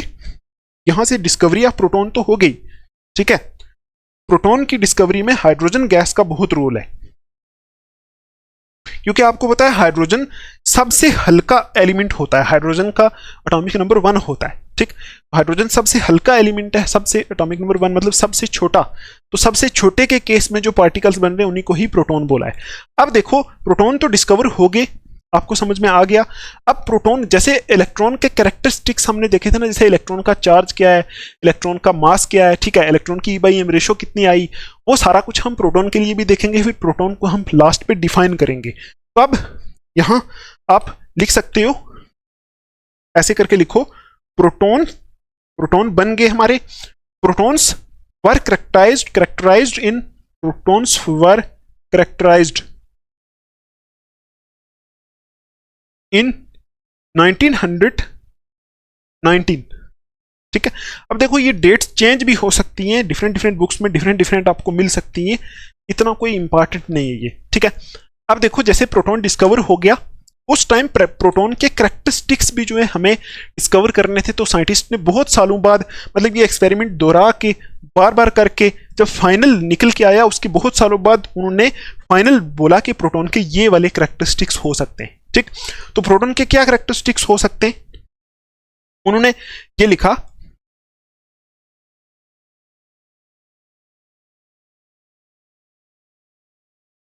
यहां मैं एक पॉइंट लिख देता हूं कि चार्ज टू मास रेशो कैसे निकाली गई प्रोटॉन की। तो चार्ज टू मास वैसे ही निकाली गई जैसे इलेक्ट्रॉन के लिए निकाली गई थी। तो आपको पता ही है इलेक्ट्रॉन के लिए कैसे निकाली गई थी। तो आप यहां लिखोगे, पहले पॉइंट में लिखोगे कि the charge to mass ratio of proton, ठीक है, charge to mass ratio of proton were determined in the same manner, was लिख लो, was determined in the same manner, was determined in the same manner as discussed in case of electron। ठीक है, as discussed in case of electron। ठीक, जैसे electron के लिए charge to mass ratio निकाली गई थी वैसे ही इसके लिए निकाली गई। ठीक, अब देखो यहां फाइनली हमें पता चल गया ना कि जब हाइड्रोजन गैस को इसके अंदर लिया, उस टाइम जो एनोड रेज बन रही थी, मतलब उस टाइम जो पार्टिकल्स बन रहे थे वो सबसे हल्के थे। ठीक है, उनके लिए charge to mass ratio maximum आ रही थी, उन्हीं को ही प्रोटॉन बोल दिया। तो फिर प्रोटॉन की जब डिस्कवरी हो गई, उसके बाद प्रोटॉन जो है, जो हमारे पास प्रोटॉन है, उसकी चार्ज टू मास रेशो तो हमें पता होनी चाहिए ना कितनी होती है। तो वो चार्ज टू मास रेशो निकाली गई कैसे, जैसे इलेक्ट्रॉन के लिए निकाली गई थी वैसे ही निकाली गई। इतना ही आपको याद रखना है, ज्यादा सोचना नहीं है आपको। ठीक, क्योंकि आपको बता दिया इलेक्ट्रॉन के लिए कैसे निकाली गई थी। ठीक है, तो चार्ज टू मास रेशो आई कितनी थी जब प्रोटॉन डिस्कवर हुआ, ये प्रोटॉन, इसकी चार्ज टू मास रेशो आई कितनी थी, चार्ज टू मास रेशो, ठीक है, charge to mass ratio for proton was found to be, आपको एक नंबर याद रखना, 9.58 इंटू 10⁴ कूलम्ब पर ग्राम। ठीक, ऐसे याद रख लो, या कूलम्ब ग्राम इनवर्स ऐसे भी लिख सकते हो। 9.58 इंटू 10⁴ कूलम्ब ग्राम इनवर्स। ठीक है, इतने कूलम पर ग्राम आई थी charge to mass ratio proton के लिए। ठीक है, 9.58। अब देखो आपको ये तो पता ही है कि अगर हमारे पास चार्ज टू मास रेशो हो तो हम मास ऑफ इलेक्ट्रॉन निकाल सकते हैं। देखो चार्ज टू मास रेशो और चार्ज का अगर हमें पता हो तो हम मास ऑफ प्रोटॉन निकाल सकते हैं, जैसे इलेक्ट्रॉन के लिए निकाला था वैसे ही। तो अब हम वो पूरा निकालेंगे नहीं, बस हमें सिर्फ नंबर याद रखने। ठीक है, तो charge to mass ratio proton के लिए कितनी निकाली, मतलब जब प्रोटॉन डिस्कवर हो गए, ठीक है, प्रोटॉन जब डिस्कवर हो गया कि किस पार्टिकल को प्रोटॉन बोलना है, जब वो डिस्कवर हो गया उस time charge to mass ratio निकाली, वो आई इतनी 9.58 टू 10⁴ कूलम पर ग्राम। इसको आप केजी में भी कन्वर्ट कर सकते हो, लेकिन कोई उतना जरूरी नहीं है, ठीक है। तो चार्ज भी निकाला गया, उसके बाद देखो चार्ज टू मास रेशो के बाद चार्ज भी निकाला गया, चार्ज ऑन प्रोटॉन वो भी निकाला गया, charge on proton is opposite, या वाज लिख लो आप, was opposite but equal in magnitude, equal in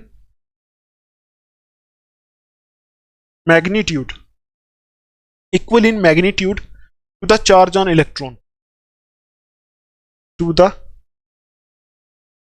charge on electron, ठीक है। तो जब चार्ज इलेक्ट्रॉन का देखा गया तो उन्होंने ये देखा कि मतलब इलेक्ट्रॉन नहीं प्रोटॉन का, जब प्रोटॉन का चार्ज देखा गया तो उन्होंने साइंटिस्ट ने ये देखा कि जितना चार्ज इलेक्ट्रॉन के ऊपर है उतना ही चार्ज प्रोटॉन के ऊपर है, ठीक। हमने पहले देखा था इलेक्ट्रॉन के ऊपर चार्ज माइनस होता है, अभी हमें ये पता चल गया प्रोटॉन के ऊपर चार्ज प्लस होता है। तो साइंटिस्ट ने जब एक्सपेरिमेंट किया तो उनको पता चला जितना माइनस चार्ज इलेक्ट्रॉन के ऊपर है उतना ही प्लस चार्ज प्रोटॉन के ऊपर है, ठीक है। तभी मैंने लिखा है कि charge on proton was opposite but equal in magnitude to the charge on electron, मतलब जितना चार्ज इलेक्ट्रॉन के ऊपर था उससे अपोजिट चार्ज प्रोटॉन के ऊपर था, लेकिन मैग्नीट्यूड सेम था, मतलब वैल्यू सेम थी, मैग्नीट्यूड सेम मतलब वैल्यू सेम। तो कितना आया, दैट इज यहां लिख सकते हो आप, यहां मैं लिख देता हूं, दैट इज चार्ज कितना आया, कितना मतलब कितना निकला, आपको पता ही है 1.6 इंटू 10⁻⁴ कितने कूलम उस पे था, -19 कूलम, तो इस पे भी उतना आया, तो इलेक्ट्रॉन पे माइनस इतना था तो प्रोटॉन पे प्लस इतना है, ठीक है। ये मैंने प्लस लिखा है यहां, ये प्लस है, ठीक, ये इतना चार्ज प्रोटॉन के ऊपर, ये साइंटिस्ट ने बताया, ठीक है, एक्सपेरिमेंट करके पता चला। तो वही चीज है, देखो वही चीज है जो इलेक्ट्रॉन के केस में हमने देखा था, पहले चार्ज टू मास रेशो निकाली, फिर साइंटिस्ट ने चार्ज निकाल के बताया था, तो वही सेम यहां भी जब प्रोटॉन डिस्कवर हुआ तो charge to mass ratio proton के लिए कितनी आई, 9.5 इंटू 10⁴ कूलम पर ग्राम। फिर चार्ज कितना पाया, साइंटिस्ट ने ये एक्सपेरिमेंट करके पाया कि प्रोटॉन के ऊपर उतना ही चार्ज है जितना इलेक्ट्रॉन के ऊपर है, लेकिन अपोजिट साइन है, मतलब अपोजिट चार्ज है, ठीक है। इलेक्ट्रॉन के ऊपर अगर माइनस कुछ चार्ज है तो उतना ही प्रोटॉन के ऊपर है, सिर्फ प्रोटॉन के ऊपर प्लस है। तो आपको पता है इलेक्ट्रॉन के ऊपर कितना था, 1.6 इंटू 10⁻⁻19 कूलम और माइनस था, और यहां प्रोटॉन के ऊपर उसी का अपोजिट होगा, मतलब उतना ही प्लस होगा, तो ये इतना चार्ज निकल के आया, ठीक है। तो अब आपको ये पता है अगर हमारे पास चार्ज टू मास रेशो और चार्ज दोनों ही हैं तो हम मास ऑफ प्रोटॉन कैलकुलेट कर सकते हैं। तो यहां देखो चार्ज इतना वो हमें पता चल गया, इलेक्ट्रॉन के अपोजिट चार्ज है, जितना इलेक्ट्रॉन पे था उतना ही मैग्नीट्यूड है, मतलब वैल्यू इतनी है, बस साइन अपोजिट है, और चार्ज टू मास रेशो भी हमें पता चल गया। तो आपको मैंने कल बताया था मास कैलकुलेट करने के लिए E/m मतलब charge by mass ratio divided by charge, ये करेंगे ना तो E से E कैंसिल हो जाएगा, यहां से मास निकल के आ जाएगा। तो अभी हमें कैलकुलेट करने की जरूरत नहीं है, आप सीधा सीधा लिख सकते हो कि चार्ज अगर हमारे पास इतना है, चार्ज बाई मास इतना है, तो मास ऑफ प्रोटॉन कितना होगा, ठीक। तो वो हम अभी लिखते हैं, उसको लिखने के लिए पहले इसको हटा देते हैं एक बार, तो आप इसको अच्छे से लिख लो, कहीं पे कोई भी प्रॉब्लम है आप मेरे से पूछ सकते हो, ठीक है। बीच में जो मैंने आपको बताया ना कि गैस पे डिपेंड कर रहे हैं पार्टिकल्स कैसे, तो वो आपको समझ में आ जाना चाहिए, अगर नहीं आया तो आप वो चीज़ मेरे से दोबारा टेलीग्राम पे भी पूछ सकते हो, ठीक है, कहीं पे भी प्रॉब्लम है पूछ सकते हो, ठीक। हटा दें इसको, फिर थोड़ा सा आगे चलते हैं। तो अभी आप लिखोगे कि प्रोटॉन का मास कितना होता है, तो चार्ज टू मास रेशो और चार्ज हमारे पास आ गया, तो मास हम निकाल सकते हैं। तो यहां मैं लिख देता हूं, सीधा सीधा निकालने की भी जरूरत नहीं है, बस याद रखना है। तो आप लिखोगे mass of proton was found to be, mass of proton was found to be, mass of proton was found to be, ठीक है, mass of proton was found to be 1.673 into 10⁻⁻24 ग्राम। इसको आप केजी में भी कन्वर्ट कर सकते हो, ठीक है। आपको मैंने कन्वर्जन सिखाया है ना, some basic concepts of chemistry में यूनिट कन्वर्जन वाला लेक्चर है, वहां मैंने आपको सिखाया है कि कैसे केजी में हम कन्वर्ट करते हैं। ठीक है, तो इतने ग्राम मास ऑफ प्रोटॉन आया, ठीक, और केजी में कितना आएगा, आर 1.673 इंटू 10⁻⁻27 kg। ठीक, ये ठीक है, ये कैलकुलेट हम कर सकते हैं। मुझे उम्मीद है आपको समझ में आया होगा। ठीक, आपको पता ही है कैसे मास निकालते हैं, चार्ज टू मास रेशो पता है, चार्ज पता है, तो उनको आपस में डिवाइड करके मास कैलकुलेट किया जा सकता है। तो मास कितना आया प्रोटॉन का जब निकाला तो आया 1.673 इंटू 10⁻⁻24 ग्राम, या फिर 1.673 इंटू 10⁻⁻27 kg। ठीक है, इट इज प्रैक्टिकली, अब आप यहां लिखोगे it is practically same as the mass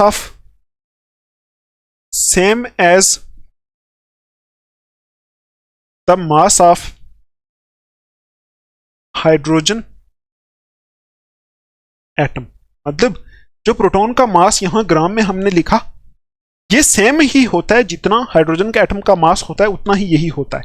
and is about 1837 times the mass of an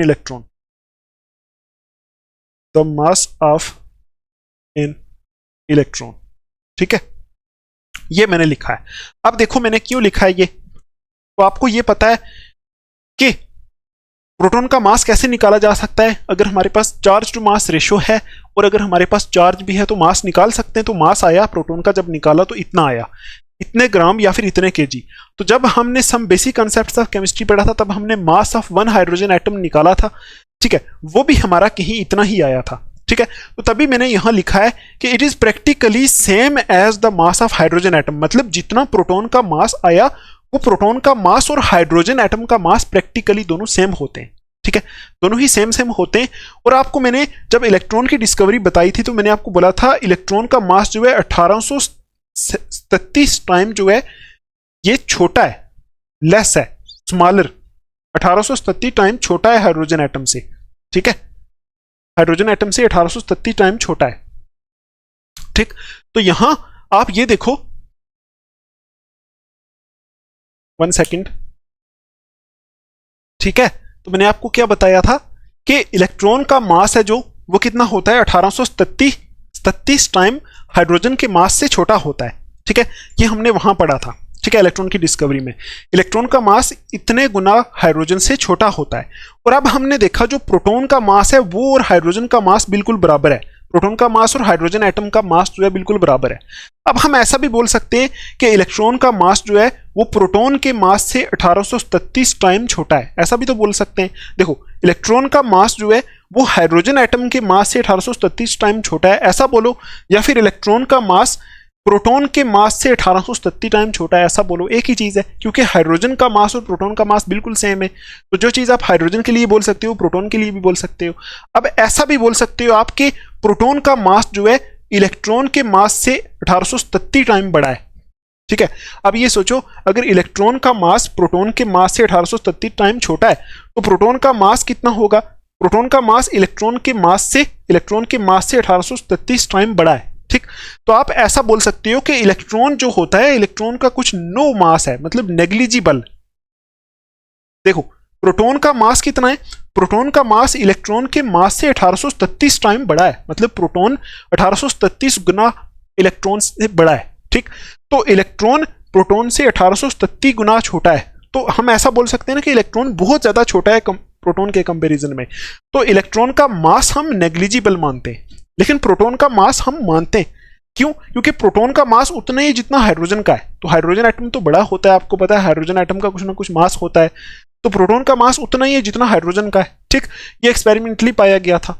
तो आप देखो, यहां मैंने वही लिखा है कि mass of proton was found to be इतना 1.673 इंटू 10⁻⁻24 ग्राम या फिर 10⁻⁻27 kg।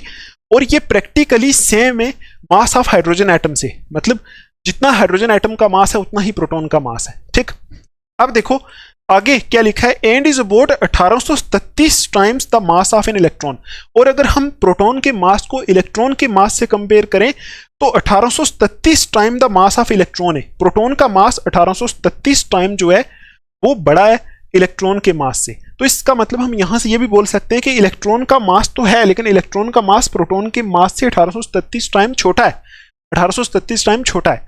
तो अगर इतना छोटा है तो हम बोलेंगे प्रोटॉन के कंपैरिजन में इलेक्ट्रॉन का कोई मास ही नहीं है, नेग्लिजिबल मास है। ठीक, तो हम मानते भी हैं इलेक्ट्रॉन का मास निग्लिजिबल, मतलब इलेक्ट्रॉन का कोई वजन होता ही नहीं। ठीक, प्रोटॉन का वजन होता है। हम आगे ये भी सीखेंगे कि जो एटम का पूरा वजन होता है वो प्रोटॉन की वजह से होता है। ठीक, कि प्रोटॉन का मास है लेकिन इलेक्ट्रॉन का मास प्रोटॉन के मास से इतना छोटा है, तो इलेक्ट्रॉन का मास हम मानते ही नहीं कि है, होता ही नहीं। ठीक, तो ये आपको ध्यान में रखना है कि जो मास आया प्रोटॉन का वो इतना आया, वो हाइड्रोजन एटम का जितना मास है उतना ही होता है। ठीक है, और इलेक्ट्रॉन से अगर हम प्रोटॉन के मास को कंपेयर करें तो इलेक्ट्रॉन से 1833 टाइम बड़ा होता है प्रोटॉन का मास। अब आप मुझे ये बताओ प्रोटॉन का मास हाइड्रोजन एटम के बराबर क्यों आया? क्योंकि आप देखो डिस्चार्ज ट्यूब में क्या लिया था तो प्रोटॉन निकला था वहां से। जब डिस्चार्ज ट्यूब में हमने हाइड्रोजन गैस ली थी उस टाइम जो पार्टिकल्स बने थे उन्हीं को प्रोटॉन बोला था ना। तो हाइड्रोजन गैस के केस में जो पार्टिकल्स बने थे उनका मास और प्रोटॉन का मास तो फिर बराबर ही होगा। क्यों? क्योंकि यहां हमने देखा गैस के अंदर जो यहां पार्टिकल्स बन रहे हैं गैस से, वही उन्हीं से एनोड रेज बन रही हैं। तो हाइड्रोजन से जो पार्टिकल बन रहे हैं उन्हीं को प्रोटॉन बोला है। तो हाइड्रोजन का मास और प्रोटॉन का मास तो फिर सेम ही होगा। ठीक, ये आपको याद रखना है। अब देखो फाइनली हम यहां प्रोटॉन को डिफाइन कर लेते हैं। ठीक, प्रोटॉन को डिफाइन कैसे करेंगे तो आप एक पेन से लिख लो। हमने सब कुछ पढ़ लिया प्रोटॉन के बारे में। हमने देखा कि डिस्चार्ज ट्यूब के अंदर कैथोड को परफोरेट किया तो वहां से कुछ रेज आई जिनको हमने एनोड रेज बोला। तो फिर एनोड रेज डिफरेंट गैसेस के लिए, एनोड रेज के अंदर जो पार्टिकल्स थे उनकी charge to mass ratio different gases के लिए डिफरेंट थी। तो हाइड्रोजन के केस में जो चार्ज टू मास रेशियो आई मैक्सिमम आ रही थी। तो हमने देखा हाइड्रोजन के केस में सबसे लाइटेस्ट, सबसे हल्के पार्टिकल्स जो है एनोड रेज के अंदर है उन्हीं को प्रोटॉन बोला था हाइड्रोजन के गैस के केस में। ठीक, तो हमने प्रोटॉन को मतलब समझ लिया। फिर अगर हमें प्रोटॉन का पता चल गया तो जैसे इलेक्ट्रॉन की डिस्कवरी में हमने इलेक्ट्रॉन की charge to mass ratio, electron का चार्ज, इलेक्ट्रॉन का मास निकाला, इसी तरह प्रोटॉन की चार्ज टू मास रेशियो भी पता चली, प्रोटॉन का चार्ज भी एक्सपेरिमेंट करके निकाला और प्रोटॉन का मास भी हमने कैलकुलेट कर लिया। तो हमें पता चल गया प्रोटॉन का मास कितना होता है, हाइड्रोजन एटम जितना। ठीक, तो प्रोटॉन का चार्ज कितना होता है वो भी पता चल गया, इलेक्ट्रॉन के चार्ज जितना ही होता है, बस साइन अपोजिट होता है। ठीक, सब कुछ पता चल गया, प्रोटॉन के बारे में सब पता चल गया। तो अब फाइनली हम प्रोटॉन को डिफाइन कर सकते। ठीक है, लास्ट डेफिनेशन में तो आप लिखोगे हेंस, जैसे हमने फाइनली इलेक्ट्रॉन को डिफाइन किया था ना, इसी तरह हम प्रोटॉन को भी डिफाइन करेंगे। A proton is defined as, a proton is defined as, finally हमने डिफाइन कर दिया प्रोटॉन को। Proton is defined as a fundamental particle, defined as a fundamental particle, मतलब प्रोटॉन भी एक फंडामेंटल पार्टिकल ऑफ एटम है, carrying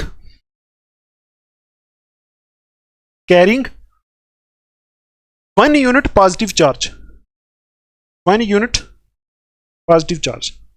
आपको मैंने कल बताया था कि इलेक्ट्रॉन के ऊपर जो चार्ज होता है उसको 1 यूनिट बोलते हैं। उतना चार्ज मिनिमम मेजरेबल चार्ज होता है उसको 1 यूनिट बोलते हैं। तो वो नेगेटिव चार्ज था, तो प्रोटॉन के ऊपर उतना ही पॉजिटिव चार्ज है। तो मतलब हम बोलेंगे proton is defined as that fundamental particle carrying 1 unit positive charge, मतलब इसके ऊपर इलेक्ट्रॉन का अपोजिट चार्ज है, जितना इलेक्ट्रॉन के ऊपर है उसके अपोजिट है, लेकिन उतने चार्ज को 1 यूनिट बोलते हैं। तो वहां 1 यूनिट नेगेटिव था, यहां 1 unit positive charge.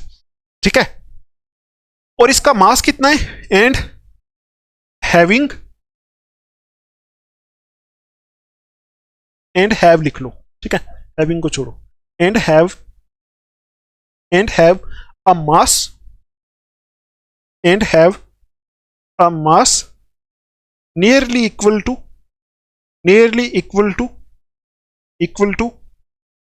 That of hydrogen atom. ठीक है, nearly that of hydrogen, that of, ऐसा लिख लो, that of nearly equal to that of, आगे थोड़ा सा आप ऐड कर लो, रुको एक पॉइंट ऐड करना है, बिल्कुल सिंपल है, साफ कर लेते हैं। A proton is defined as a fundamental particle ठीक है, जिसमें 1 यूनिट पॉजिटिव चार्ज है and have a mass nearly equal to that of nearly equal to the mass of, that को काट लो, equal to the mass of an atom of hydrogen, ऐसा लिख लो। मतलब प्रोटॉन का मास उतना ही होता है जितना हाइड्रोजन के एक एटम का मास होता है, उतना ही होता है। वो हमने अभी देखा यहां। तो आपको ये पता है कि हाइड्रोजन के एक एटम का जो मास होता है ना, वो इतना ग्राम में आता है। इसको हम 1U भी लिख सकते हैं। आपने सब बेसिक कंसेप्ट ऑफ केमिस्ट्री पढ़ा ना, तो इतने मास को हम, हाइड्रोजन का मास आपको पता है, हाइड्रोजन का मास 1U होता है ना। 1U को जब हम इसमें कन्वर्ट करते हैं तो इतने ग्राम आता है। 1U या फिर 1AMU भी लिख सकते हैं। ठीक है, इतने मास को इतना भी लिखा जा सकता है।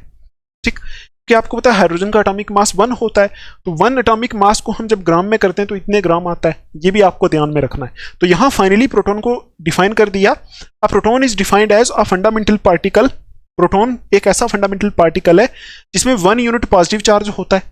ठीक है, एंड हैव अ मास, और मास कितना होता है, जितना हाइड्रोजन के एक एटम का मास होता है उतना प्रोटॉन का मास होता है। तो यहां लिखा है nearly equal to the mass of an atom of hydrogen.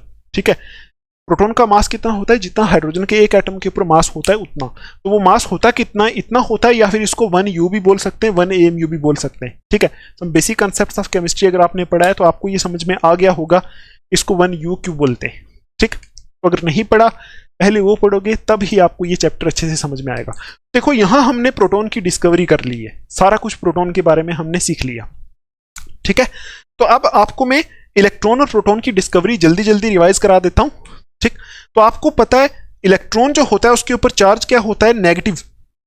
ठीक, प्रोटॉन के ऊपर चार्ज क्या आया, जितना जितना इलेक्ट्रॉन के ऊपर नेगेटिव चार्ज है उतना ही प्रोटॉन के ऊपर पॉजिटिव चार्ज। और इलेक्ट्रॉन के ऊपर जो चार्ज होता है ना, नेगेटिव चार्ज कितना होता है, 1.6 इंटू 10⁻⁻19 कूलम। तो इसके ऊपर भी उतना ही होता है, 1.6 इंटू 10⁻⁻19 कूलम। ठीक, इसके ऊपर इतना माइनस, इसके ऊपर इतना प्लस, और इतने चार्ज को 1 यूनिट बोलते हैं। तो इसलिए +1 चार्ज इलेक्ट्रॉन के ऊपर, नहीं प्लस नहीं, -1 चार्ज इलेक्ट्रॉन के ऊपर, +1 चार्ज कितना, प्रोटॉन के ऊपर। ये आपको पता है।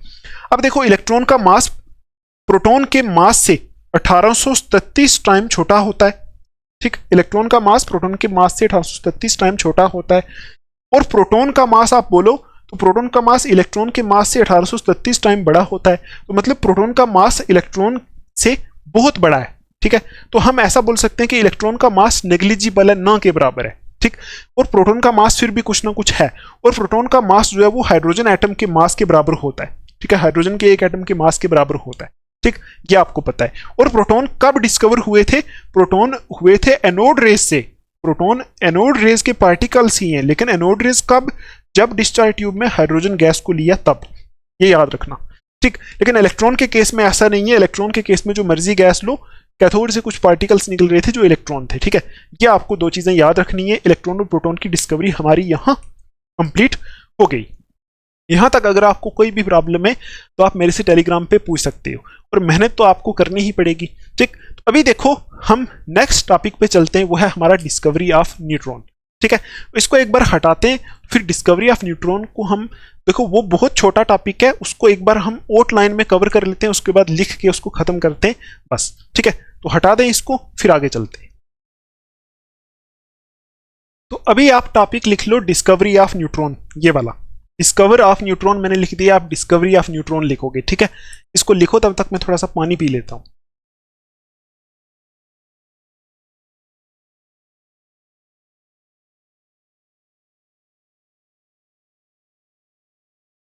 लिख लिया आपने डिस्कवरी ऑफ न्यूट्रॉन।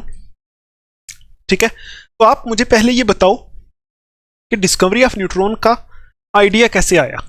देखो हम बोलते हैं कि हमने एटम के बारे में पढ़ा। एटम जो है उसके बीच में एक तो होता है सब एटॉमिक पार्टिकल इलेक्ट्रॉन, जो हमने डिस्कवर कर लिया, एक होता है प्रोटॉन।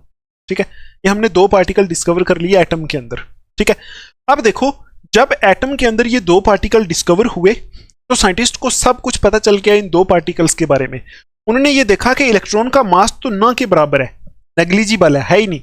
मतलब है लेकिन बहुत कम है, इतना कम है कि उसको नेग्लिजिबल मान सकते हैं, तो बोल सकते हैं कि है ही नहीं, लेकिन प्रोटॉन का मास है। ठीक, तो फिर आप मुझे बताओ एटम का मास होता है कि नहीं होता है? एटम का मास होता है, जिसको एटॉमिक मास बोलते हैं, हमने पढ़ा है। तो अब देखो, अगर एटम के अंदर इलेक्ट्रॉन और प्रोटॉन है, ठीक, इलेक्ट्रॉन का मास है ही नहीं, तो एटम का मास किसकी वजह से होगा? एटम का मास होगा प्रोटॉन्स की वजह से, ये हम बोल सकते हैं। ठीक, अब देखो, जब इलेक्ट्रॉन और प्रोटॉन की डिस्कवरी हुई, उस टाइम साइंटिस्ट जो थे वो एटम का मास जो है उसको कैलकुलेट करना स्टार्ट कर लिया उन्होंने। ठीक है, उन्होंने बोला कि एटम का मास जो है वो किसकी वजह से होना चाहिए? मास ऑफ प्रोटॉन्स की वजह से होना चाहिए। ठीक, तो उन्होंने बहुत सारे एटम लिए। सपोज मैं यहां बोल रहा हूं कि एक एटम ये लिया, एक एटम ये लिया, एक एटम ये लिया, बहुत सारे एटम लिए। सपोज ये हाइड्रोजन एटम लिया, ये ऑक्सीजन एटम लिया, ये मतलब नाइट्रोजन एटम लिया, ऐसे डिफरेंट डिफरेंट एटम्स लिए। उनके मास कैलकुलेट करना उन्होंने स्टार्ट कर दिया। ठीक है, और मास उन्होंने किस बेस पे कैलकुलेट किया? प्रोटॉन्स के बेस पे।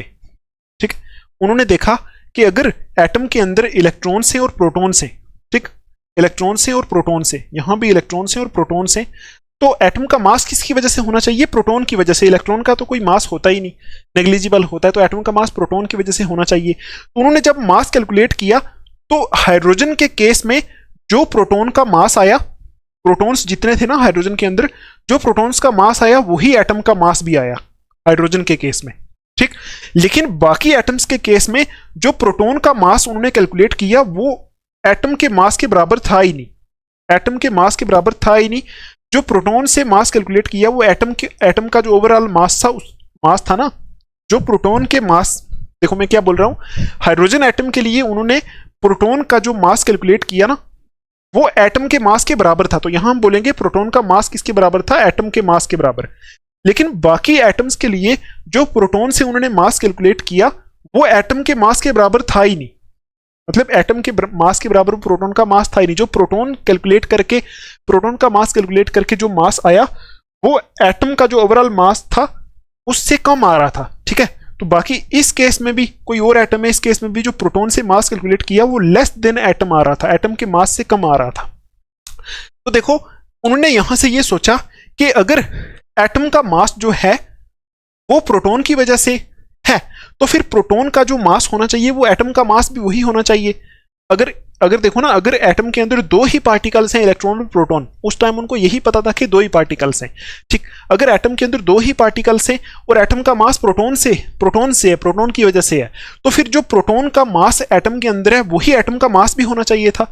लेकिन ये सिर्फ हाइड्रोजन एटम के लिए आया, बाकी एटम्स के लिए उन्होंने ये देखा कि जो प्रोटॉन्स की कैलकुलेशन से जो मास आ रहा है वो एटम के मास से कम आ रहा है, मतलब एटम का मास ज्यादा है, प्रोटॉन से जो मास निकाल रहे हैं वो कम आ रहा है बाकी के एटम्स में। यहां भी एटम का मास ज्यादा है और प्रोटॉन से जो कैलकुलेट करके मास आ रहा है वो कम आ रहा है। तो यहां से साइंटिस्ट के दिमाग में एक आइडिया आया कि प्रोटॉन की वजह से जो एटम का मास आ रहा है वो लेस आ रहा है। ठीक, इसका मतलब एटम के अंदर, यहां से उनके दिमाग में ये आइडिया है कि एटम के अंदर कोई और भी पार्टिकल होगा जिसका मास होगा, इसका कुछ ना कुछ मास होगा जिसकी वजह से एटम का मास है। ठीक, तो यहां से क्या आया साइंटिस्ट के दिमाग में? एक बार फिर बोलो, साइंटिस्ट के दिमाग में यहां से आया कि अगर, देखो एक बार फिर रिवाइज करते हैं इसको। ठीक है, जब दो पार्टिकल डिस्कवर हुए, इलेक्ट्रॉन और प्रोटॉन, उस टाइम साइंटिस्ट ने सोचा कि इलेक्ट्रॉन का कोई मास ही नहीं, प्रोटॉन का मास है। ठीक है, तो अगर प्रोटॉन का मास है तो फिर एटम का मास किसकी वजह से होना चाहिए? सिर्फ प्रोटॉन की वजह से। तो ये चीज ट्रू हुई सिर्फ हाइड्रोजन के केस में।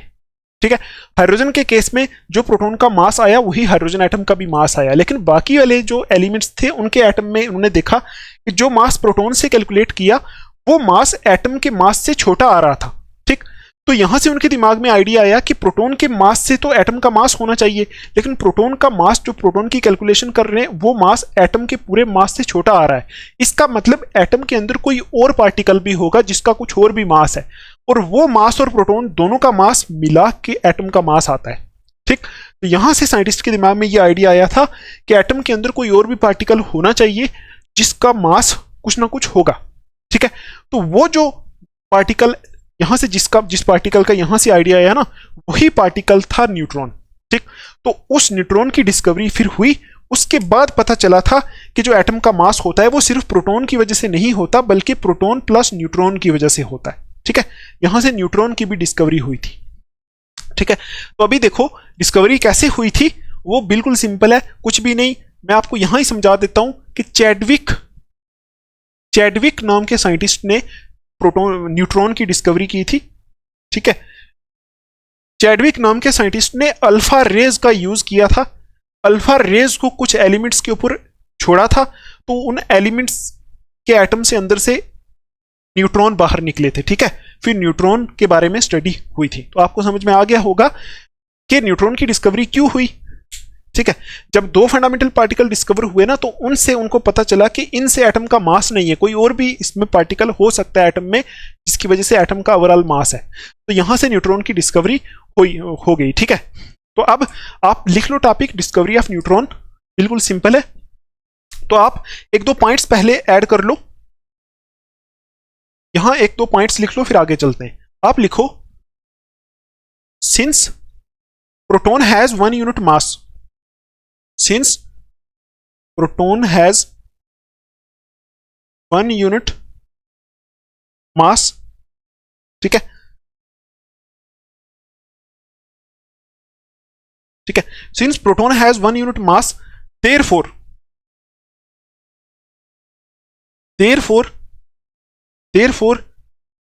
mass of atom was calculated, therefore mass of atom was calculated, ठीक है, from the number of protons, from the number of protons, ठीक, from the number of protons। आगे लिख लो ब्रैकेट में, remembering electrons have negligible mass, ठीक। और एक ऐसे करके और लिखो पॉइंट, however, ठीक है, for any element except hydrogen, for any element except hydrogen, for any element except hydrogen, this mass was found to be less than the actual mass of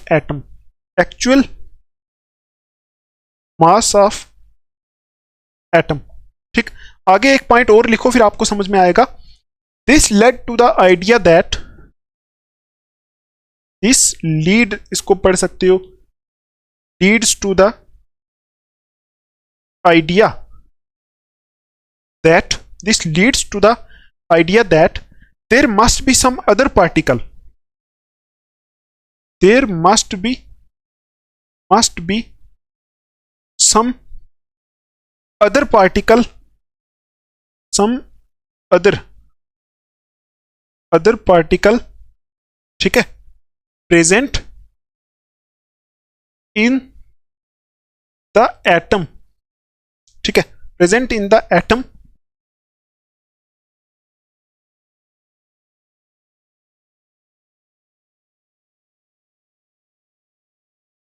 and this particle should be neutral,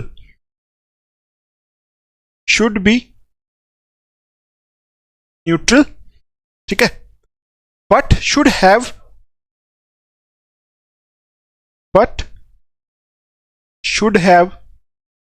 considerable mass,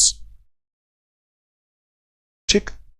तो जो मैंने अभी आपको समझाया वही मैंने लिखवाया है, तो आप इसको लिख लोगे पहले, उसके बाद ही समझोगे। देखो जैसे जैसे लिखोगे ना वैसे खुद ही समझ में आ जाएगा, ठीक है। तो देखो यहां, अब यहां मैंने लिखा है, ये जो चीजें, ये जो कहानी मैंने लिखी ना, ये मोजिले नाम के साइंटिस्ट ने किया था। ये एक्सपेरिमेंट मोजिले MOSE, मोजिले नाम के साइंटिस्ट ने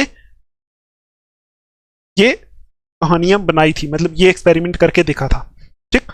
तो यहां लिखा है since proton has 1 unit mass, हमने अभी देखा प्रोटॉन का 1 यूनिट मास होता है, प्रोटॉन का मास 1 यूनिट क्यों बोल रहा हूं मैं, ठीक है, प्रोटॉन का मास कितना आया था हाइड्रोजन एटम के बराबर, तो हाइड्रोजन एटम के मास को 1 यू बोल सकते हैं ना, तो इसलिए हम बोल सकते हैं कि प्रोटॉन का 1 यूनिट मास है, ठीक, कि प्रोटॉन का मास किसके बराबर आया था हाइड्रोजन एटम के, और हाइड्रोजन एटम का मास को 1 यू बोलते हैं कि नहीं, बोलते हैं ना, हाइड्रोजन के एक एटम का जो मास होता है हाइड्रोजन का मास 1 बोलते हैं, तो वही प्रोटॉन के मास को भी 1 बोल दिया, ठीक है।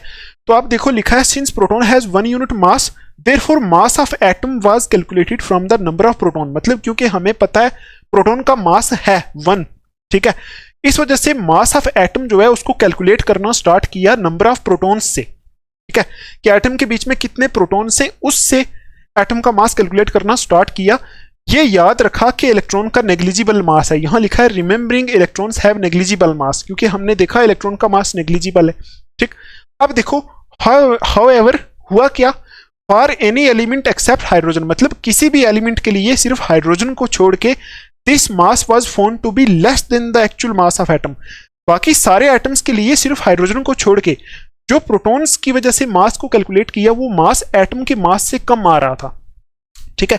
फिर क्या हुआ, this leads to the idea, यहां से साइंटिस्ट को एक आइडिया लगा कि there must be some other particle present in the atom, मतलब एटम के अंदर कोई और पार्टिकल भी होना चाहिए, ठीक, and this particle should be neutral, मतलब ये पार्टिकल न्यूट्रल होना चाहिए लेकिन इसका कुछ ना कुछ मास होना चाहिए, कंसिडरेबल का मतलब होता है जिस मास को हम मान सके कि ये मास है, जैसे देखो इलेक्ट्रॉन का मास है लेकिन उसको हम मानते ही नहीं कि ये मास है, कंसिडरेबल का मतलब होता है कि जिस मास को हम मान सके कि ये मास है, मतलब नेग्लिजिबल ना हो।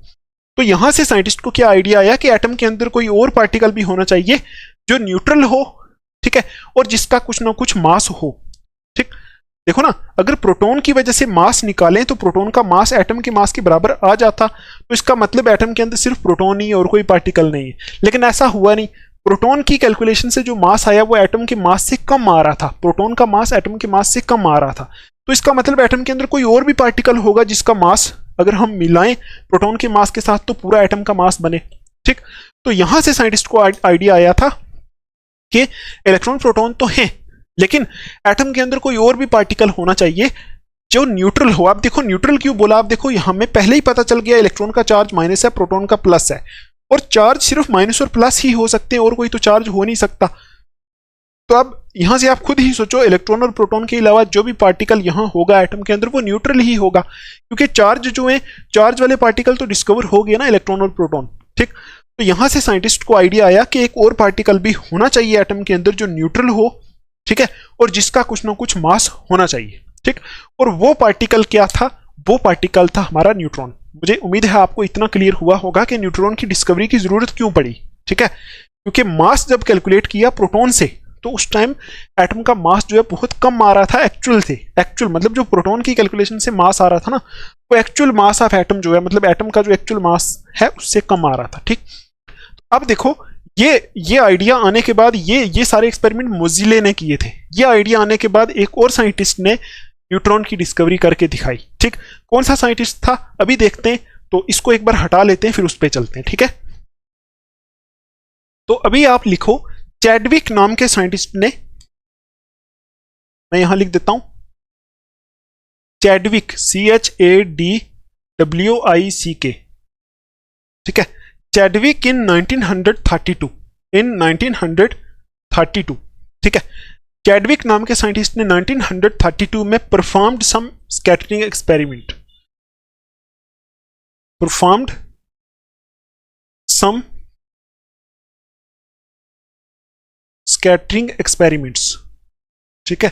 अब ये स्कैटरिंग क्या होता है आपने 10th की फिजिक्स में सीखा ही होगा, ठीक है। कुछ किसी पार्टिकल के ऊपर कोई चीज जब पड़ती है ना वो फैल जाती है, उसको स्कैटरिंग बोलते हैं। तो चैडविक नाम के साइंटिस्ट ने कुछ स्कैटरिंग एक्सपेरिमेंट परफॉर्म किए 1932 में, इन एक्सपेरिमेंट में चैडविक ने किया क्या, इन विच ही बम्बार्डेड,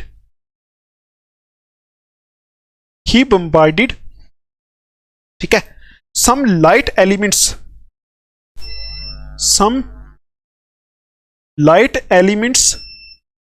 ठीक है, he bombarded some light elements, ठीक है। आगे लिखोगे लाइक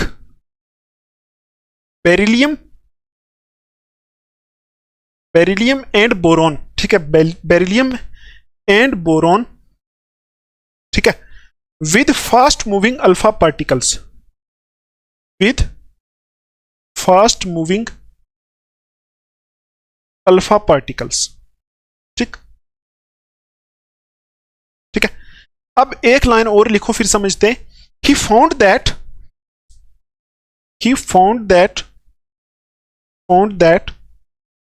ठीक है, some new particles were emitted, some new particles were emitted, लिख लो साथ साथ, ठीक, some new particles were emitted which carried no charge, which carried no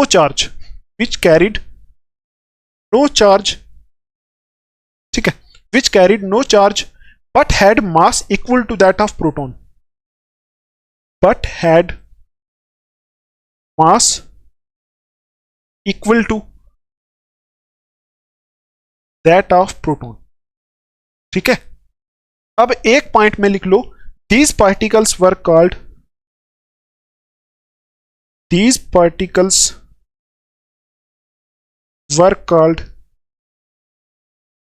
neutrons, ठीक है, NUTRONS, न्यूट्रॉन्स, ठीक। ये किया था चैडविक ने। ये कोई बड़ा हाई फाई एक्सपेरिमेंट नहीं है, ये बहुत छोटा है। इलेक्ट्रॉन का हमने बहुत ज्यादा स्टडी किया, उसके बाद प्रोटॉन का उसी पे डिपेंड कर रहा था, और न्यूट्रॉन का तो बिल्कुल छोटा है। तो आपको समझा दिया मैंने कि हुआ क्या था। एटम का मास कैलकुलेट कर रहे थे साइंटिस्ट, तो प्रोटॉन की वजह से एटम का मास जो आ रहा था वो कम आ रहा था, तो उन्होंने सोचा कुछ और भी पार्टिकल होना चाहिए जिसकी वजह से एटम का मास है। तो चैडविक नाम के साइंटिस्ट ने 1932 में क्या किया, कुछ स्कैटरिंग एक्सपेरिमेंट्स परफॉर्म किए, उस एक्सपेरिमेंट परफॉर्म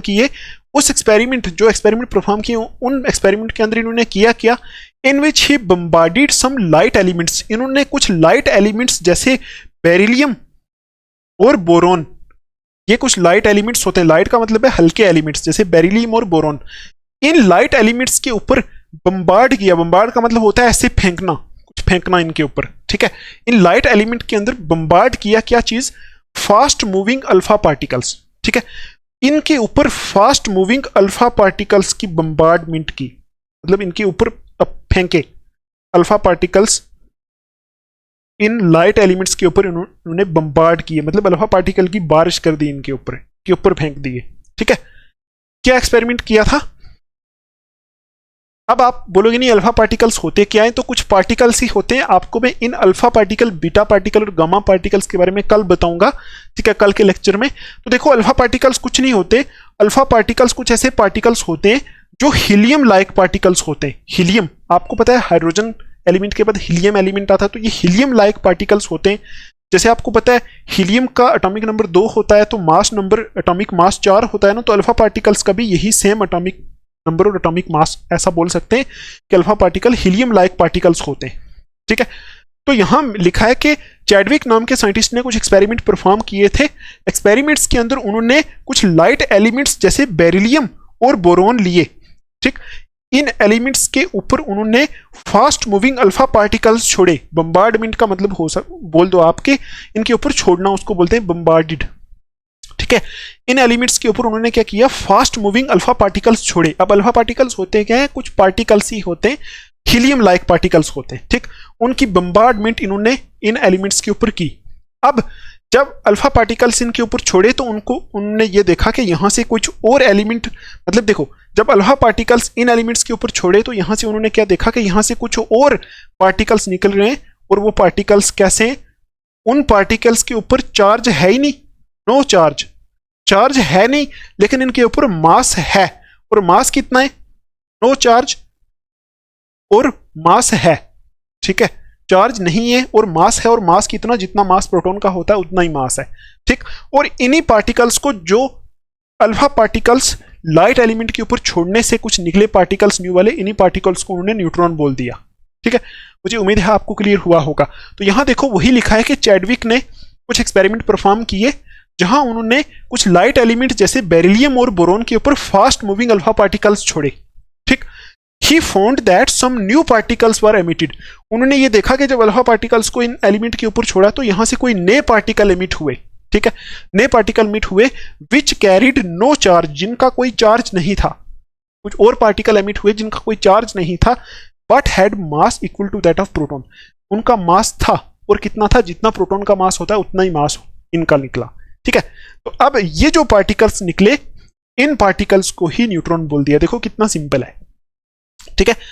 क्या किया एक बार फिर बोलो, कि चैडविक नाम के साइंटिस्ट ने एटम्स कौन से लिए, मतलब बेरिलियम और बोरॉन जो है वो एलिमेंट्स लिए, इनके ऊपर फास्ट मूविंग अल्फा पार्टिकल छोड़े और यहां से कोई और पार्टिकल निकला, ठीक है। उसकी जब स्टडी की तो पता चला ये जो पार्टिकल यहां से निकला इसके ऊपर कोई चार्ज नहीं है, न्यूट्रल है ये, न्यूट्रल होता है जिसके ऊपर कोई चार्ज नहीं, ठीक।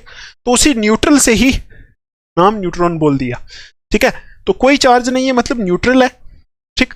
और उनका मास है, उन्होंने जब चेक किया, बाकी सारे एक्सपेरिमेंट करके मास चेक किया होगा, वो सारे एक्सपेरिमेंट हमें नहीं देखने, इन्होंने देखा इस पार्टिकल के ऊपर कोई चार्ज नहीं है लेकिन मास है, और इस पार्टिकल के ऊपर क्योंकि कोई भी चार्ज नहीं है, ठीक है, तो इसलिए इनको न्यूट्रॉन बोल दिया, ठीक। कहां से निकले न्यूट्रॉन, जब अल्फा पार्टिकल्स को छोड़ा था लाइट एलिमेंट्स के ऊपर, जैसे बेरिलियम और बोरॉन के ऊपर, वहां से पार्टिकल निकले, उन्हीं को न्यूट्रॉन बोल दिया, ठीक है।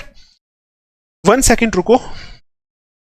अब हम न्यूट्रॉन को डिफाइन भी कर सकते हैं, तो कैसे न्यूट्रॉन को डिफाइन करेंगे, हेंस आप बोलोगे a neutron may be defined as, a neutron may be defined as that fundamental particle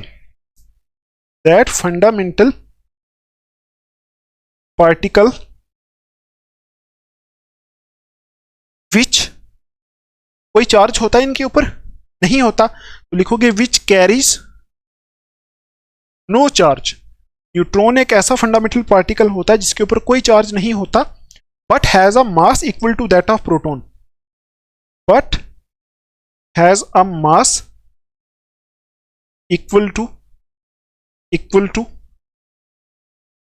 that of proton, ठीक है। और न्यूट्रॉन का मास कितना होता है, जितना प्रोटॉन का मास होता है। तो आपको ये लाइन समझ में आ गई होगी। न्यूट्रॉन को ऐसे डिफाइन कर सकते हैं, एक ऐसा फंडामेंटल पार्टिकल होता है जिसके ऊपर कोई चार्ज नहीं, no charge, but has mass equal to that of proton, जिसका मास होता है प्रोटॉन के मास के बराबर। तो अब देखो, अब वो प्रॉब्लम सॉल्व हो गई कि जब एटम का मास देखना साइंटिस्ट ने स्टार्ट किया तो 3 पार्टिकल डिस्कवर हो गए, इलेक्ट्रॉन, प्रोटॉन और न्यूट्रॉन। जब सिर्फ प्रोटॉन की वजह से मास देख रहे थे तो प्रोटॉन की वजह से जो मास आ रहा था वो एक्चुअल मास ऑफ एटम से लेस आ रहा था। जब न्यूट्रॉन भी डिस्कवर हो गया तो पता चल गया प्रोटॉन का भी मास होता है, न्यूट्रॉन का भी मास होता है, इलेक्ट्रॉन का मास नेग्लिजिबल होता है, और एटम का मास प्रोटॉन और न्यूट्रॉन दोनों की वजह से होता है, ठीक है। दोनों की वजह से एटम का मास होता है, सिर्फ इलेक्ट्रॉन की वजह से एटम का मास, मतलब सिर्फ प्रोटॉन की वजह से एटम का मास नहीं होता। तो यहां से ये 3 मेन पार्टिकल जो थे वो डिस्कवर हो गए थे, इलेक्ट्रॉन, प्रोटॉन एंड न्यूट्रॉन, ठीक। तो ये सारे एक्सपेरिमेंट्स थे, आप अच्छे से इनको लिख लो, ठीक है। अब देखो, ये अल्फा पार्टिकल, बीटा पार्टिकल कल के लेक्चर में हम देख लेंगे एक बार, क्योंकि आगे भी ये यूज होने वाले हैं। एक एक्सपेरिमेंट पढ़ेंगे, रदरफोर्ड एक्सपेरिमेंट, तो वहां ये यूज होने वाले, ठीक है। तो आप अभी टेंशन ना लो इसकी, जितना मैंने कराया उतना अगर आपको समझ में आ गया तो बहुत अच्छी बात है। अब देखो, इलेक्ट्रॉन, प्रोटॉन, न्यूट्रॉन को रिप्रेजेंट कैसे करते हैं, तो वो आप एक बार देख लो। रिप्रेजेंटेशन,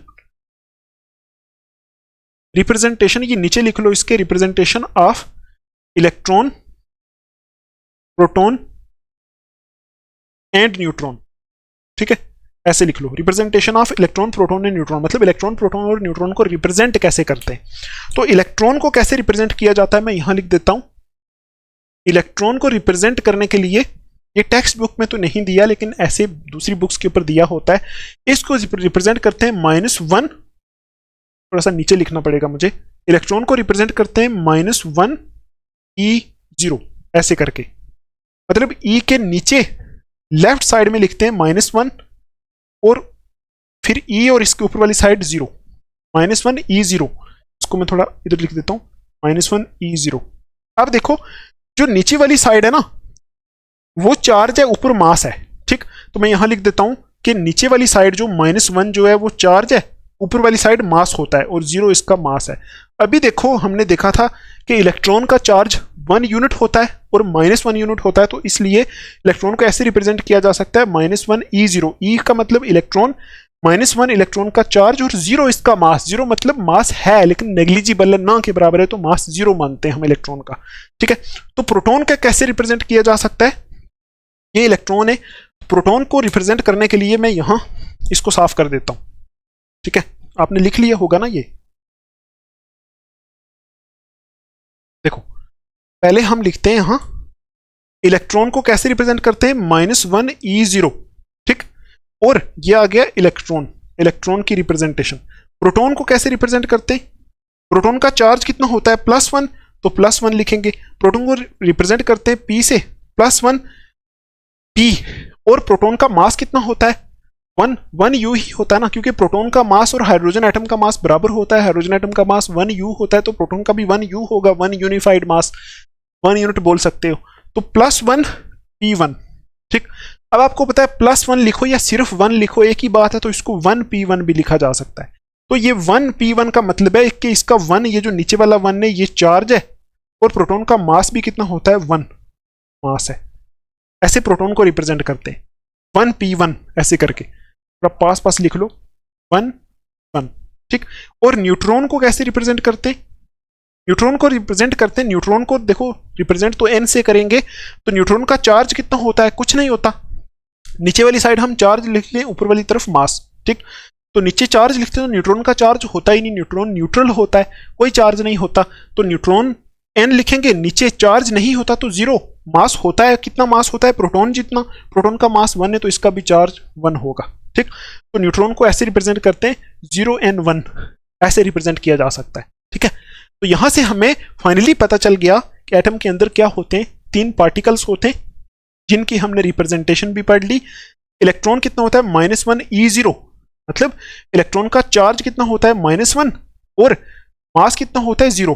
प्रोटॉन 1 P1, इसको 1 P1 लिखते हैं, ये 1 इसके इस तरफ ही आएंगे दोनों 1। ठीक, मतलब इसका नीचे चार्ज ऊपर मास, तो इसका चार्ज भी 1 यूनिट होता है, मास भी 1।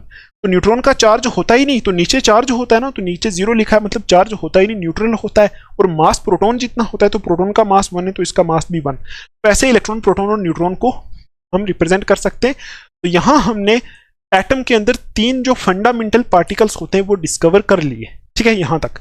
अब देखो इसके बाद ये जो चैप्टर है वो किस पे होगा, आपको मैं बता देता हूं। देखो हमें पता चल गया ये एटम है, ठीक है, इसके अंदर इलेक्ट्रॉन भी है, प्रोटॉन भी है, न्यूट्रॉन भी है, न्यूट्रॉन भी है। ठीक है, ये सारा हमें पता चल गया।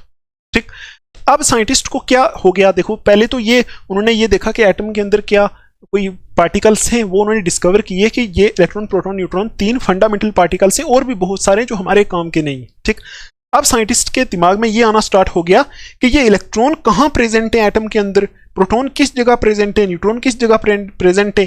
तो ओवरऑल एटम जो है वो इलेक्ट्रिकली न्यूट्रल कैसे है, मतलब एटम जो है वो न्यूट्रल कैसे है, इलेक्ट्रॉन कहाँ पे, प्रोटॉन कहाँ पे, वो सारा सिस्टम जो है अब हम स्टार्ट करेंगे। तो उस सिस्टम के लिए डिफरेंट साइंटिस्ट ने time to time different models of atom दिए थे। वो आपने पहले भी पढ़ा हुआ है 9th में, जैसे J Thomson model, Rutherford model, Bohr model.